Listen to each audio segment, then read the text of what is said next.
ছোটবেলা থেকে অ্যাকচুয়ালি আমার নানুর বাড়ি হচ্ছে নরসিংদীতে। জি। বাট আমার আব্বা আর্মিতে ছিল, আর্মিতে ছিলার পরে আমার আব্বা রিটায়ার করার পর আমরা ঢাকা এসে পড়ি। আচ্ছা, আমরা 25 বছর যাবো ঢাকাতে। আচ্ছা, তো বাবা রিটায়ার ছিল, মানে আপনি যেটা বলতে চাচ্ছেন যে আপনার বাবা আর্মিতে ছিল এবং আপনার কয় ভাই বোন? আমরা 1 ভাই 2 বোন। আমার আব্বা আর্মিতে ছিল 3 ইস্ট বেঙ্গল রেজিমেন্টের লেন্স নায়ক মোহাম্মদ আদম আলী। আচ্ছা আচ্ছা, ওকে।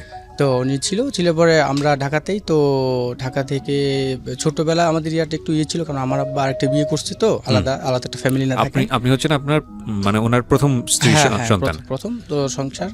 তো সেই সুবাদে ঢাকাতে আমরা ভালোই ছিল মোটামুটি। আমার আবার পেনশন ছিল, রেশন ছিল, মোটামুটি ভাবে আমরা ভালো চলতাম। জি। তো একটা পর্যায়ে ছোটবেলা আরো অনেক আছে, সেগুলো হয়তো না, আপনি শেয়ার, নো প্রবলেম। আপনি টাইম নিয়ে চিন্তা করেন না, আপনি আপনার মতো করে গল্প বলেন, আমরা শুনতে রাজি আছি। স্কুল কলেজ বা আপনার যদি ছোটবেলার কোনো মেমোরি থাকে, you can share, no problem. তারপরে ফ্যামিলিগতভাবে কিছু বাংলাদেশের, আপনি তো জানেন, মধ্যবিত্ত ফ্যামিলির হেজিটেশনের কারণে ওইভাবে এটা করা হয়নি। তারপরে মোটামুটি বাংলাদেশের প্রেক্ষাপটে আসলে যে সিচুয়েশন। আপনার এসএসসি কত সালে? 2000 সালে, ওকে। তারপরে আর ওইভাবে পড়ালেখা করা হয়নি। পড়ালেখা করেননি কারণ কি, মানে কারণটা কি? ফ্যামিলি সাপোর্ট, যেহেতু আমার আরেকটা বিয়ে করছে, সেহেতু আমার ওই ফ্যামিলিটা আমাকে দেখতে হচ্ছে। ও আচ্ছা আচ্ছা। সেই শুধু ফ্যামিলিটাই করছি আমি, করে তারপর আপনার করতে করতে মোটামুটি একটা জব করতাম আমি ঢাকাতেই। কি করতেন? একটা কোম্পানিতে আমি জব করতাম, কিছু মেডিসিন কোম্পানিতে আমি ওষুধ সেল দিতাম আর কি, মার্কেটিং। আচ্ছা আচ্ছা, মেডিসিন কোম্পানিতে মার্কেটিং এ ছিলেন। হ্যাঁ। করতে করতে একটা পর্যায়ে যখন দেখলাম যে বাংলাদেশের প্রেক্ষাপটে আসলে ওইভাবে হয়ে উঠছে না, দেন আমি একটা ডিসিশন নিলাম যে আমি বাইরে যাব। আমার আবার ওয়াইফের ভাই থাকে আবার মালয়েশিয়াতে। আচ্ছা, তো ওয়াইফ মানে মালয়েশিয়াতে যাওয়ার আগে আপনি বিয়ে করেছেন? হ্যাঁ, মালয়েশিয়াতে যাওয়ার আগে বিয়ে করছি। আমার অলরেডি একটা ছেলে, 2টা মেয়ে আছে। মেয়ের বয়স 11 বছর। আপনি একটু থামাচ্ছি আপনাকে। এসএসসি পড়ার পরে আপনি হচ্ছে পড়াটা অফ করে দিলেন? হ্যাঁ। আচ্ছা, 2 নম্বর হচ্ছে যে ওই সময় আপনি হচ্ছে ওষুধ কোম্পানির সেলসে কাজ করতেন। এই কাজ করা অবস্থায় 2007 আমি বিয়ে করলাম। 2007 আপনি বিয়ে করলেন? 2000 সালে হচ্ছে আপনার এসএসসি। তো বিয়ে করলেন, করার পরে আপনার বাচ্চা কাচ্চা হলো। এই সময় দেখতেছেন যে আপনার সংসারটা তেমন একটা চলছে না, তখন আপনি মালয়েশিয়া যাওয়ার পরিকল্পনা করলেন। ওই সময় আপনার মা কোথায় ছিল? ঢাকাতে। আপনার কাছেই থাকতো? হ্যাঁ। আপনার বোন? ওদের আমি যখন বিয়ে, তখন ওদের আমার বন্ধুদের বিয়ে হয়ে গেছে। বন্ধুটা বিয়ে হয়ে গেছে? হ্যাঁ, দুজনের বিয়ে হয়ে গেছে। আচ্ছা, যখন আপনি মালয়েশিয়া যাওয়ার সিদ্ধান্ত নিলেন তখনও কি আপনি সেলসেই কাজ করতেন, ওষুধ কোম্পানির সেলসে? না, তখন অলরেডি ছেড়ে দিয়েছি। আচ্ছা। আর দেখতেছি যে যেহেতু এখন কোনো জব ছিল না আমার হাতে, ফ্যামিলি থেকে অলরেডি ছেলে মেয়ে হয়ে গেছে, এখন তো আর আগের মতো যখন একা থাকতাম তখন তো কোনো ছোটখাটো একটা জব করে চলতো। এখন অলরেডি ফ্যামিলিটা বড় হয়ে গেছে, তখন আমাকে কোনো একটা ভাবে তো অলরেডি আমাকে যে কোনো ভাবে হোক যেতে হবে বা সাপোর্ট করতে হবে। তখন দেন আমি ফ্যামিলির সাথে আমি আলোচনা করলাম, করার পর আমার ওয়াইফ বললো যে আমার ভাই আছে, তুমি যাও মালয়েশিয়াতে, দেখো একটা কিছু করতে পারো কিনা। দেন তখন আমার ওয়াইফের সাথে আলোচনা করার পরে তখন আমি বললাম যে মালয়েশিয়াতে যাবো, তাও তো 3-4 লাখ টাকার ব্যাপার। তারপরে দেন আমি ওর সাথে কন্ট্যাক্ট করলাম, কন্ট্যাক্ট করে বললাম যে ভাই আমি তো যাবো। বলছি ঠিক আছে, আপনি যদি আসতে পারেন আসেন, কিন্তু দেশে ছিলেন, ফ্যামিলি নিয়ে থাকছেন, এখন যদি মালয়েশিয়াতে এসে পরিশ্রম কাজ করতে পারবেন আপনি। তখন আমি বললাম যেহেতু ছেলে মেয়ে হয়ে গেছে, সেহেতু তো আমার তো পরিশ্রম তো মেনে নিতে হবে, ছেলে মেয়ের জন্য আমাকে তো। বয়স কত ছিল ছেলে মেয়েদের তখন? আমার তখন 2012-তে আমার বাচ্চাদের বয়স ছিল 7-8-এর মতো। আমার একদম ছোট ছেলে যে, তার বয়স ছিল 6 মাস। এটা আমার পুরোপুরি খেয়াল আছে। আর বড় ছেলে বয়সটা ছিল? হ্যাঁ, না, বড় মেয়ে, তারপর এক মেয়ে, তারপর এক ছেলে। 3 ছেলে মেয়ে সেই সময়? না, 1 ছেলে 2 মেয়ে। 1 ছেলে 2 মেয়ে, মানে 3 ছেলে মেয়ে তো? হ্যাঁ, 3 ছেলে মেয়ে। আপনি কিছুটা নার্ভাস, আমি বুঝতে পারছি। আমার এখানে বসার পরে লাইটিং সবকিছু মিলিয়ে, মাইক্রোফোন সবকিছু মিলিয়ে একটু নার্ভাস। একটু পর কেটে যাবে, সমস্যা নেই। হ্যাঁ। তারপর আমার ছেলের বয়স তো স্পষ্ট মনে আছে, কারণ যখন আমি যাবার আগে আমি যখন সিদ্ধান্ত নিয়ে ফেললাম আমি মালয়েশিয়া চলে যাব, আমি রাত্রেবেলা প্রায় ওকে বুকে নিয়ে এরকম ভাবে শুয়ে থাকতাম। তখন ওর বয়স ছিল 6 মাস। আমাকে দিত, শুধু আমাকে শুরু করতো। আর মেয়েরা ওরা তখন পড়তো না, হারবার এখানে আপনার রোজবার্ড কিন্ডারগার্টেনে পড়তো 2টি মেয়ে। আচ্ছা আচ্ছা। ওরা তখন মোটামুটি এখানে ছিল আর কি। তখন যখন সিদ্ধান্ত নিলাম তখন বললো যে ঠিক আছে, তাহলে আপনি আসেন, আমি দেখি একটা জব দিব আপনাকে। আমার তো ভাই সম্বন্ধী, মানে আমার ওয়াইফের ভাই অলরেডি কিন্তু 8-9 বছর যাবত ওখানে আছে। আচ্ছা। তারপর আমি সিদ্ধান্ত নিলাম। তারপর আমি ভাবলাম যে কীভাবে কী করা। তারপর বনানী আমার এখানে একটা অফিস আছে, আমার একটা ফ্রেন্ডের, ওনার সাথে কন্ট্যাক্ট করলাম যে ভাই ট্যুরিস্ট ভিসা, তখন কোনো ভিসা নাই মালয়েশিয়ান। আচ্ছা। কোনো কলিং নাই। কত সালের গল্প এটা? 2012 সালের দিকে। আচ্ছা। তখন কোনো ভিসা নাই। তখন আমি কী করা যায় যে ট্যুরিস্টে যেতে হবে আপনাকে, ওইখানে গিয়ে এরপরে যদি আপনি ভিসা করতে পারেন তাহলে পারবেন, তা নাহলে আপনাকে অবৈধই থাকতে হবে ততদিন। মানে মালয়েশিয়াতে গিয়ে ভিসা করতে হবে? হ্যাঁ, মানে তখন কোনো কলিং ছিল না, আমাকে অবশ্যই যেতে হবে ট্যুরিস্টে, আর কোনো রাস্তা ছিল না। হ্যাঁ। আর দেন তখন ট্যুরিস্টে আমার ওই ব্যাপারে এতটা অভিজ্ঞতা ছিল, যেহেতু ফার্স্ট টাইম, সেহেতু আমি ওর সাথে কথা বললাম। ও বলছে ভাই যেহেতু আপনি মোটামুটিভাবে ঢাকাতে মোটামুটি আমার একটা ব্যাংকে অ্যাকাউন্ট ছিল, যেহেতু সেলসি কাজ করতাম, আমাকে অ্যাকাউন্টটা রাখতে হইতো। ডাচ বাংলা, ইসলামী ব্যাংক, ব্রাক ব্যাংক, অতগুলি ব্যাংকে আমার অ্যাকাউন্ট ছিল। ওরা বলছে যে আপনার ট্যুরিস্ট ভিসা পেতে গেলে আপনার ব্যাংক স্টেটমেন্ট লাগবে। দেন আমি ব্যাংক স্টেটমেন্ট সংগ্রহ করলাম। কত টাকার? ওই সময় আমার ব্যাংক স্টেটমেন্ট লেনদেনটা ছিল প্রায় 7-8 লাখ টাকার উপরে ছিল। আচ্ছা, মানে কত টাকা দেখাতে হয়? না কিন্তু নরমাল একটা স্টেটমেন্ট? না, একটা 6 মাস একটা স্টেটমেন্ট দিলেই হয়। তো তখন ট্যুরিস্ট ভিসার বেলা ইজি হয় এটা। আচ্ছা। এরপরে আমার তখন 3 নাম্বার ছিল ট্যাক্স আইডেন্টিফিকেশন নাম্বার, আমার ড্রাইভিং লাইসেন্স, আমার পাসপোর্ট সব কিছুই ছিল। এবং আমি ঢাকাতে ছিলাম বিধে আমার ভিসাটা পেতে ইজি হয়েছে এবং আমার গেটআপটাও ছিল। কিন্তু অ্যাকচুয়ালি এই ট্যুরিস্ট ভিসাটা গ্রাম থেকে যারা তাদের বেলা অনেক কঠিন হয়ে যায়। আমি অ্যাপ্লাই করছি, করার পরে দেন কিছুদিন পরে ভিসাটা পেয়ে গেলাম। পেয়ে গেছে পরে আমাকে এখানে অফিস থেকে আমার ফ্রেন্ড ফোন করছে টুটুল, বলে যে ভাই আসেন, আপনার তো ভিসা হয়েছে, আপনি এখন যাবেন। না, কিন্তু 3 লাখ টাকা ম্যানেজ করলেন কিভাবে? না, 3 লাখ টাকা আমার অ্যাকচুয়ালি টুরিস্টের গেতে 3 লাখ টাকা লাগে না। আচ্ছা। হ্যাঁ, এই জিনিসটা আমি শেয়ার করতেছি। আচ্ছা, এটা পরবর্তীতে শেয়ার করছেন। হ্যাঁ, তো তারপর কি হলো? তারপরে দিন ভিসাটা পেলাম, তখন আমি উনকে বললাম যে আমাকে বলো যে 2টা ওয়ে আছে। একটা হচ্ছে আপনি যদি কনফিডেন্স থাকে আপনার যে না আপনি যেতে পারবেন। আমি আবার যখন যে কাজটা করতাম আমার সেলফ কনফিডেন্সটা এতই বেশি ছিল যে আই ক্যান ডু ইট, আমি এটা পারবোই, আমাকে এটা করতে হবে। কারণ আমার পিছনে আমার বাচ্চারা আছে, ওদের ফিউচার, আমাকে যদি না করি তাহলে আমার এটা হবে না, আমাকে নিয়ে হবে, এটা আমাকে করতে হবে। রাইট। আপনার পিছন ফেরার কোনো সুযোগ না, কোনো সুযোগ নাই, যেহেতু ভিসা করে ফেলছি এবং বাংলাদেশে ওইভাবে কোনো ইয়ার ছিল না। তখন আমি বাসায় যখন আসতাম, বাচ্চাদের যখন তাকাইতাম, তখন আমাকে সবসময় এটাই বলতো যে এটাই আমার সামনে, যে আমাকে যেতেই হবে, পিছনে ফেরার আর কোনো সুযোগ আমার নাই, আমাকে যেতে হবে, এনি হয় মালয়েশিয়াকে যেতে হবে। দেন তারপরে আমাকে টুটুল ভাই আমাকে বললো যে আপনার সম্বন্ধী। না, টুটুল ভাইটাকে টুটুল ভাই এখানে যে আমাকে যে ভিসা প্রসেসিংটা করে দিল। না, কিন্তু আপনার সম্বন্ধী কি জানতো যে আপনি টুরিস্ট ভিসাতে আসতেছেন? হ্যাঁ, আমার সম্বন্ধী বলছে এখন কোনো ভিসা নাই, আপনি যদি পারেন টপে। উনি আমাকে একটা পরামর্শ দিচ্ছিল যে টুরিস্টে আসার 2টা ওয়ে আছে। একটা হচ্ছে যদি আপনার কনফিডেন্স থাকে, আপনি আসেন, আপনার মাত্র 70 থেকে 80 হাজার টাকা বাংলাদেশ টাকা খরচ হবে তখন। আর যদি আপনি না আসতে পারেন, কোনো দালাল ধরে আসতে হয়, তাহলে কিন্তু আমরা 2 থেকে 3 লাখ টাকা লেগে যাবে। আর ওই মুহূর্তে আমার এত টাকা নাই। ওকে, তো টুরিস্ট ভিসায় আপনি যাচ্ছেন এবং যাওয়ার পরে যে কোনো একটা ব্যবস্থা উনি করবেন ওখান থেকে ভিসা বের করে। জব দিতে পারবেন, জব সমস্যা নাই ওখানে। আচ্ছা, এটা উনি বলেছিলেন আপনাকে? হ্যাঁ, উনি বলেছিলেন আমাকে। এগুলো নোট করবেন, যারা ইউটিউবে দেখছেন তারা এগুলো মাথায় রাখবেন, because this episode is a very remarkable episode for everyone, যারা বিশেষ করে বিদেশ যেতে চান। ওকে, তারপর আমি অলরেডি ইয়া করলাম যে সিদ্ধান্ত নিলাম যে যাবো। দেন আমি টিকিট কাটলাম, টুটুলকে বললাম যে ভাই আমাকে আর কি লাগবে, ও তো ট্রাভেল এজেন্সিতে কাজ করে, এটা ভালো বুঝে। কারণ টুটুলের সাথে আমার সম্পর্ক ছোটোবেলা থেকে। কারণ অ্যাকচুয়ালি টুটুলের বড় ভাই বাবু ভাই হচ্ছে আমার, আমি জানি না বাবু ভাই আমাকে দেখবেন কিনা, কিন্তু খুব সিলেক্ট করি ওনাকে, কারণ উনি ছোটোবেলা থেকে আমরা একসাথেই ছিলাম। উনি টিউশনই করতো প্রায়, আমরা মানে আমাদের একদম ফ্যামিলি, মানে লেংটাকাল থেকে, হয়তো বা ওনার বাড়ি দিনাজপুর, কিন্তু আমাদের ঢাকা থেকে ছোটোবেলা থেকে আমরা একসাথে খুব ভালো করে চিনি। সেই সুবাদে টুটুল ভাই আমাকে খুব সম্মান করে, আমি উনি খুব সম্মান করি। উনি আমাকে একটা সঠিক রাস্তা দেখালো যে কীভাবে ভাই আপনি টুরিস্টে যেতে পারেন দালাল ছাড়া, অল্প খরচের মধ্যে, যেহেতু আপনার ফ্যামিলি এই পরিস্থিতি। তখন আমি বললাম যে ওকে। তখন উনি আমাকে বললো যে আপনার মালয়েশিয়াতে একটা হোটেল বুকিং লাগবে 2 দিনের। আচ্ছা। দেন আপনার সাথে কিছু ডলার নিয়ে যেতে হবে, এবং আপনি ওখানে যখন যাবেন আপনার গেট আপটা ভালো থাকতে হবে, যে আপনি সত্যিকার অর্থে একজন টুরিস্ট, আপনি যাচ্ছেন ঘুরতে, আপনি ওখানে জব করতে যাচ্ছেন না বা কিছু করতে যাচ্ছেন, দেখে যেন সেটা যেন মনে হয় আর কি। এবং এই কনফিডেন্সটা ছিল, কারণ আমি ঢাকাতে যখন আমি সেলসে কাজ করতাম, আপনারা জানেন সেলস এন্ড মার্কেটিং কাজ করলে ইউ লুক ভেরি স্মার্ট, এটা যারা দেখছেন তারা বুঝতে পারবে। হ্যাঁ, লাগে। তখন আমি ওটা সবসময় করতাম। এরপর আমি যখন অলরেডি সিদ্ধান্ত নিয়ে ফেলছি, অলরেডি আমি প্রিপেয়ার্ড, আমার ডেট পড়ে গেছে 24শে ডিসেম্বর 2012 ডেট। আমার ফ্লাইট রাতে 10টায়, মালয়েশিয়ান এয়ারলাইন্স। এবং আমাদের কুয়ালালামপুরে একটা হোটেলে একটা বুকিং দেওয়া হয়েছে 110 রিঙ্গিতের, সবকিছু রেডি, এখন আমি যাব। কিন্তু এখানে একটা মজার ব্যাপার কি, যখন আমি যাবো, আমি বাসায় বলছি আমার ওয়াইফকে যে আমি তো যাবো। আমার ওয়াইফ হাসতে স্যার বলতেছে যে আমি ডিম ভাজি করে রাখছি, তুমি বাসায় এসো খাও, কারণ 60,000 টাকা দিয়ে কেউ মালয়েশিয়া যেতে পারে না, এটা একটা কল্পনা। হ্যাঁ, উনি মনে করেছেন এটা ফান হচ্ছে। কারণ আমার ভাই, উনি এভাবে বলতেছে যে আমার ভাই 3 লাখ টাকা করে খরচ করে যেতে পারেন, এরকম হাজার হাজার বাঙালি আছে যারা 3 লাখ টাকা দিয়ে যেতে পারতেছে না, তুমি 60,000 টাকা দিয়ে মালয়েশিয়া যাবে। ওকে, নেভার মাইন্ড, আমি তোমার জন্য ডিম ভাজি করে রাখছি, তুমি আইসা খাইও। আচ্ছা। তখন আমি বললাম যে আমার সেলফ কনফিডেন্স এতই বেশি ছিল যে আমি পারবো যেতে। হয়তোবা আমি আর আমার বউটা, আমি ঢাকাতে ছিল কিন্তু আমি বিয়ে করছি গ্রামে, আমার বউটা ছিল খুব সহজ সরল, এবং আমার বউটা, আমি মনে করি পৃথিবীতে আমার বউ আমার জন্য শ্রেষ্ঠ বউ। বাহ, মাশাআল্লাহ, এটা হাজবেন্ডের কাছ থেকে একটা ওয়াইফের জন্য এটা একটা বিশাল রিকগনিশন। আমার বউ আমাকে পিছন থেকে অনেক সাপোর্ট দিয়েছে এবং খুব কনফিডেন্স। এই বিষয়টা আরো কিছু কথা আমি সামনে বলবো, নিশ্চয়ই প্লিজ।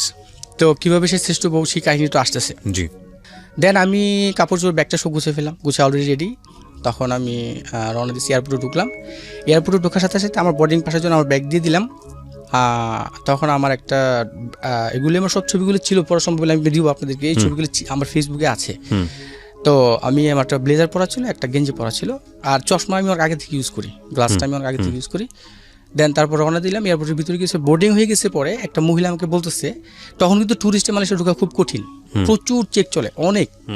দেন আমাকে একটা মেয়ে জিজ্ঞাসা করতেছে, ভালো আমাকে বারবার জিজ্ঞেস করছে যে আপনি টুরিস্ট কোথায় যাবেন কী। হঠাৎ করে একটা ভদ্রলোক আসছে শার্ট প্যান্ট টাই পরে, এসে বলতেছে যে আপনাকে আমি বলছি প্রোফাইল চেক করতে, আপনি এই ভদ্রলোকের চেহারা দেখতেছেন, তাকে দেখেই মনে হয় যে সে মালয়েশিয়া থেকে আর আসবে না, সে টুরিস্টে ঘুরতে যাচ্ছে, একজন বিজনেসম্যান, আপনি কেন তাকে ডিস্টার্ব করছেন। এটা কি মানে ঢাকা এয়ারপোর্টে গেছে, ঢাকা এয়ারপোর্টে এই কথাটা বলতে পরে ওই মহিলাটা খুব সম্ভবত দুইটা মহিলা নতুন জয়েন করছে জবে, তো ওরা বুঝতে পারে নাই, প্রোফাইলটা চেক করতে বলছিল যে অ্যাকচুয়ালি আমি কি গ্রামের থেকে আসছি না অ্যাকচুয়ালি আমি টুরিস্ট যাচ্ছি। তারপরেও আমাকে ছেড়ে দিল এখান থেকে, ছেড়ে দেওয়ার পরে ইমিগ্রেশন ক্রস করে ভিতরে যখন ঢুকলাম, দেন তখন ইমিগ্রেশন এক অফিসার আমাকে আটকেলো, কারণ ওই সময়টা কিছু ব্যাপার আছে, আমি বলতে চাই কারণ আমাদের দেশে এটা দুর্নাম, সেখানে কিছু ওদের কিছু কন্টাকে পার করে দেয় এয়ারপোর্ট, কিছু ব্যাপার স্যাপার থাকে। তো যাই হোক, সেই সুবাদে আমাকে ডাকছে, ইমিগ্রেশন অফিসার ডাকছে, বলছে যে তুমি কোথায় যাবা। আমাকে বলছে যে ভাতিজা তুমি তো আমাকে গুগল পড়াচ্ছ, তুমি তো যাবা কিন্তু আসবা না, তুমি কী করবো। আমি বলছি দেখেন আঙ্কেল, আমার আসলে কেএলসি যে টাওয়ারটা দেখার খুব শখ, আমি টুরিস্টে যাচ্ছি, আমার খুব ইচ্ছা অনেক আগে থেকেই, আমি কেএলসি টাওয়ারটা দেখে এই যে 2 দিনের টিকিট সব কিছু আছে, আমি আবার 1 মাস পরে ব্যাক করবো। বলতেছে তুমি তো আসবে না কনফার্ম, মানে অ্যাকচুয়ালি ওনার উদ্দেশ্যটা কী ছিল আমি সেটা জানি না। পরে আমি বলতেছি তুমি কোথায় থাকো, বাসা কোথায়, তুমি একটা কাজ করো, তোমার আব্বুকে ফোন লাগাও, আমি জিজ্ঞাসা করবো আসলে তুমি কি কোথায় যাচ্ছ এবং আসবা না কনফার্ম, তুমি নিশ্চয়ই আসবা না, তুমি যাবে জব করার জন্য। তখন আমি বললাম যে বাংলাদেশি অফিসারই আপনাকে বলছে, ইমিগ্রেশন বাংলাদেশ ইমিগ্রেশন অফিসার বলছে, ওরা আটকে দিছে, ওরা দিতে দিবে না, ওরা বলছে যে আমি আসবো না। তখন আমি ওকে ঠিক আছে, আপনি আমার আব্বুর সাথে কথা বলছেন, কথা বলেন। আমি আব্বুকে ফোন দিলে, আব্বু নামাজ পড়তেছিল, একটু পরে রিং ধরছে, বলছে আসসালামু আলাইকুম। তখন পরিচয় হলো, তখন উনি বললো যে হ্যাঁ আমি এলাস নায়ক মোহাম্মদ আদম আলী। হ্যাঁ বলেন, যে আপনার ছেলে তো মালয়েশিয়া যাচ্ছে, আপনি কি জানেন? হ্যাঁ আমি জানি। তো আপনার ছেলে যে এখন ভিসা নেই, আপনার ছেলে এখন যাচ্ছে ট্যুরিস্টে, আপনি কি একমত? সে তো মালয়েশিয়া দিয়ে অনেক বিপদে পড়ে যাবে, ভিসা না থাকলে তার জেল খাটতে হবে, অনেক কিছু এই সেই। তখন আমার আব্বু বললো যে বাংলাদেশের প্রেক্ষাপটে আমরা মধ্যবিত্ত ফ্যামিলি, এখন সেখানে সে বিদেশে যাবে, আমার ইনশাল্লাহ বিশ্বাস আছে ওর সম্বন্ধে ওখানে আছে, সমস্যা হবে না, আপনাকে যেতে দেন। তো একটা বুঝে পরিচয় হইতে হইতে ওই অফিসার আবার ইস্ট বেঙ্গল রেজিমেন্টে আর্মিতে ছিল, তখন আমার আব্বা আর্মিতে ছিল, ওরা ফ্রেন্ড হয়ে গেছে, পরিচয় হইতে হইতে ফ্রেন্ড হয়ে গেছে। তখন আমাকে সরাসরি ভাতিজা বলে ফেলো, বলো যে ভাতিজা তুমি আসো, তোমার টেনশন নেই, তোমার আমার ফ্রেন্ড পরিচিত হয়েছে, তুমি একটা কাজ করো। তখন উনি আমাকে একটা পরামর্শ দেওয়া শুরু করলেন যে তুমি এটা করলে আর ফেরত আসবে না, যেতে পারবে। উনি বুঝে গিয়েছিল যে এবং উনি বুঝে কনফার্ম, তখন বলতে দেখছো আমি তোমাকে ধরে ফেলছি, তুমি আর আসবে না, আমি কনফার্ম এখন শুরু হলাম যে তুমি আসবে না।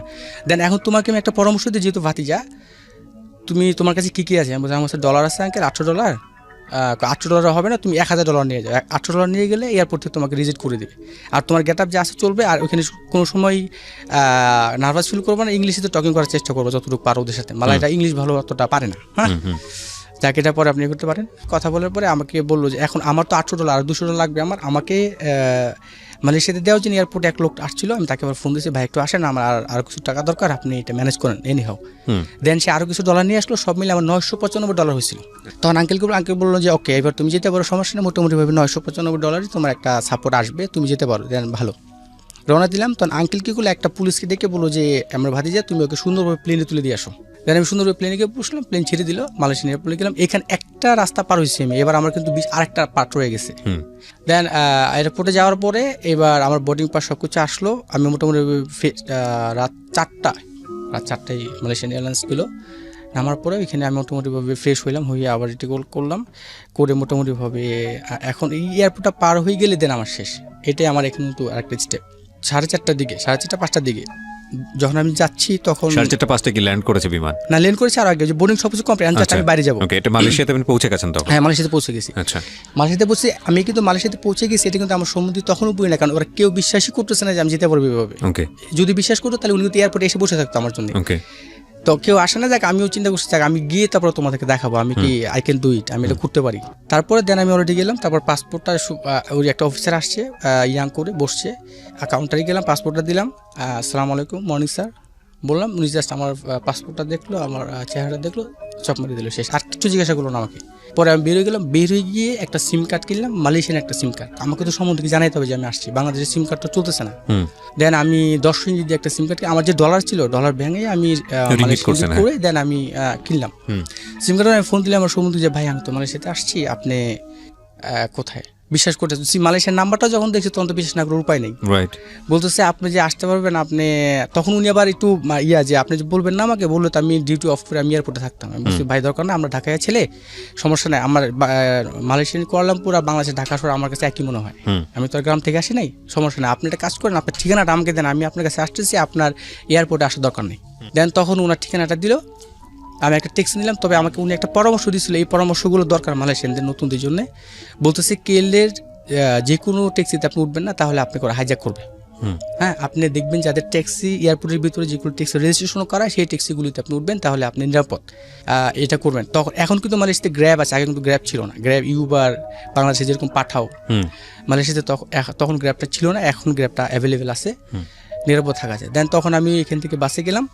জালান্দোতা ছিল তখন বাস স্টপটা, এখন সব বাস স্টপ টিভিএস। মালয়েশিয়াতে যারা আছেন তারা সবাই জানেন, সব বাস টিভিএস থেকে ছাড়ে। তেরেঙ্গানু, ক্লান্তান, কোয়ান্তান সব বাস ছাড়ে টিভিএস থেকে ছাড়ে। তারপর গেলাম ওইখান থেকে বাস সামি এক্সপ্রেস আপনারা সবাই জানেন, মালয়েশিয়ার খুব ভালো একটা সামি এক্সপ্রেস উঠলাম। উঠে আমাকে অ্যাড্রেস দিল যে আপনি এখানে নামবেন, তেরেঙ্গানুতে যাবেন। দেন আমার ঠিকানা দিল, এখানে করে বসে তেরেঙ্গানু যাওয়ার আগে মাঝখানে আবার বিরতি আছে, খাবারের ব্রেক। বাসটা থামলো, ব্রেক দেওয়ার পরে আমাকে উনি বললো যে ভাই আপনি দেখবেন যে আস্তে আস্তে একটা সময় দেখবেন যে উপরে আগুন চলতেছে। ওইটা হচ্ছে মালয়েশিয়ান পেট্রোনাস কোম্পানির, মালয়েশিয়াতে পেট্রোনাস কোম্পানি হচ্ছে দ্বিতীয় বৃহত্তম কোম্পানি। এটা খুব বড়, সবাই চিনে, যারা মালয়েশিয়াতে আছেন সবাই জানেন। পেট্রোনাস কোম্পানির গ্যাসের আগুনটা জ্বলে অনেক দূর থেকে দেখা যায়। বলছে যখন আপনি আগুনটা দেখতে পারবেন, আপনি আমাকে একটা ফোন দিবেন। আমি ভাবো যে আপনি আমার কাছাকাছি এসে পড়ছেন। দেন আমি, সম্পত্তির নাম কি ছিল? ওসমান ভাই। ওসমান। হ্যাঁ, বলছে ঠিক আছে তাহলে সমস্যা নেই, আপনি আসলে বলবেন। আমি তখন আমার অফিস থেকে বেরোই, আমার কাজের থেকে বেরোই, আমি রাস্তায় দাঁড়াবো, আপনি আসতে পারবেন। ওখানে প্রচুর বৃষ্টি হচ্ছে, ওদিকে প্রচুর বৃষ্টি হয় ওই দিন। তখন আমি যাইতে দেখলাম যে হ্যাঁ দেখা যাচ্ছে আগুন। ফোন দিলাম যে ভাই আগুন তো দেখা যাচ্ছে। বলছে তাহলে আমি রাস্তায় আসতেছি, আপনি আসেন। আস্তে আস্তে একটা গেট আছে, এখানে লেখা আছে সালামত দাতান তেরেঙ্গানু, তার মানে ওয়েলকাম তেরেঙ্গানু, এটাকে মালয় ভাষাতে বলে সালামত দাতান, বড় করে লেখা আছে।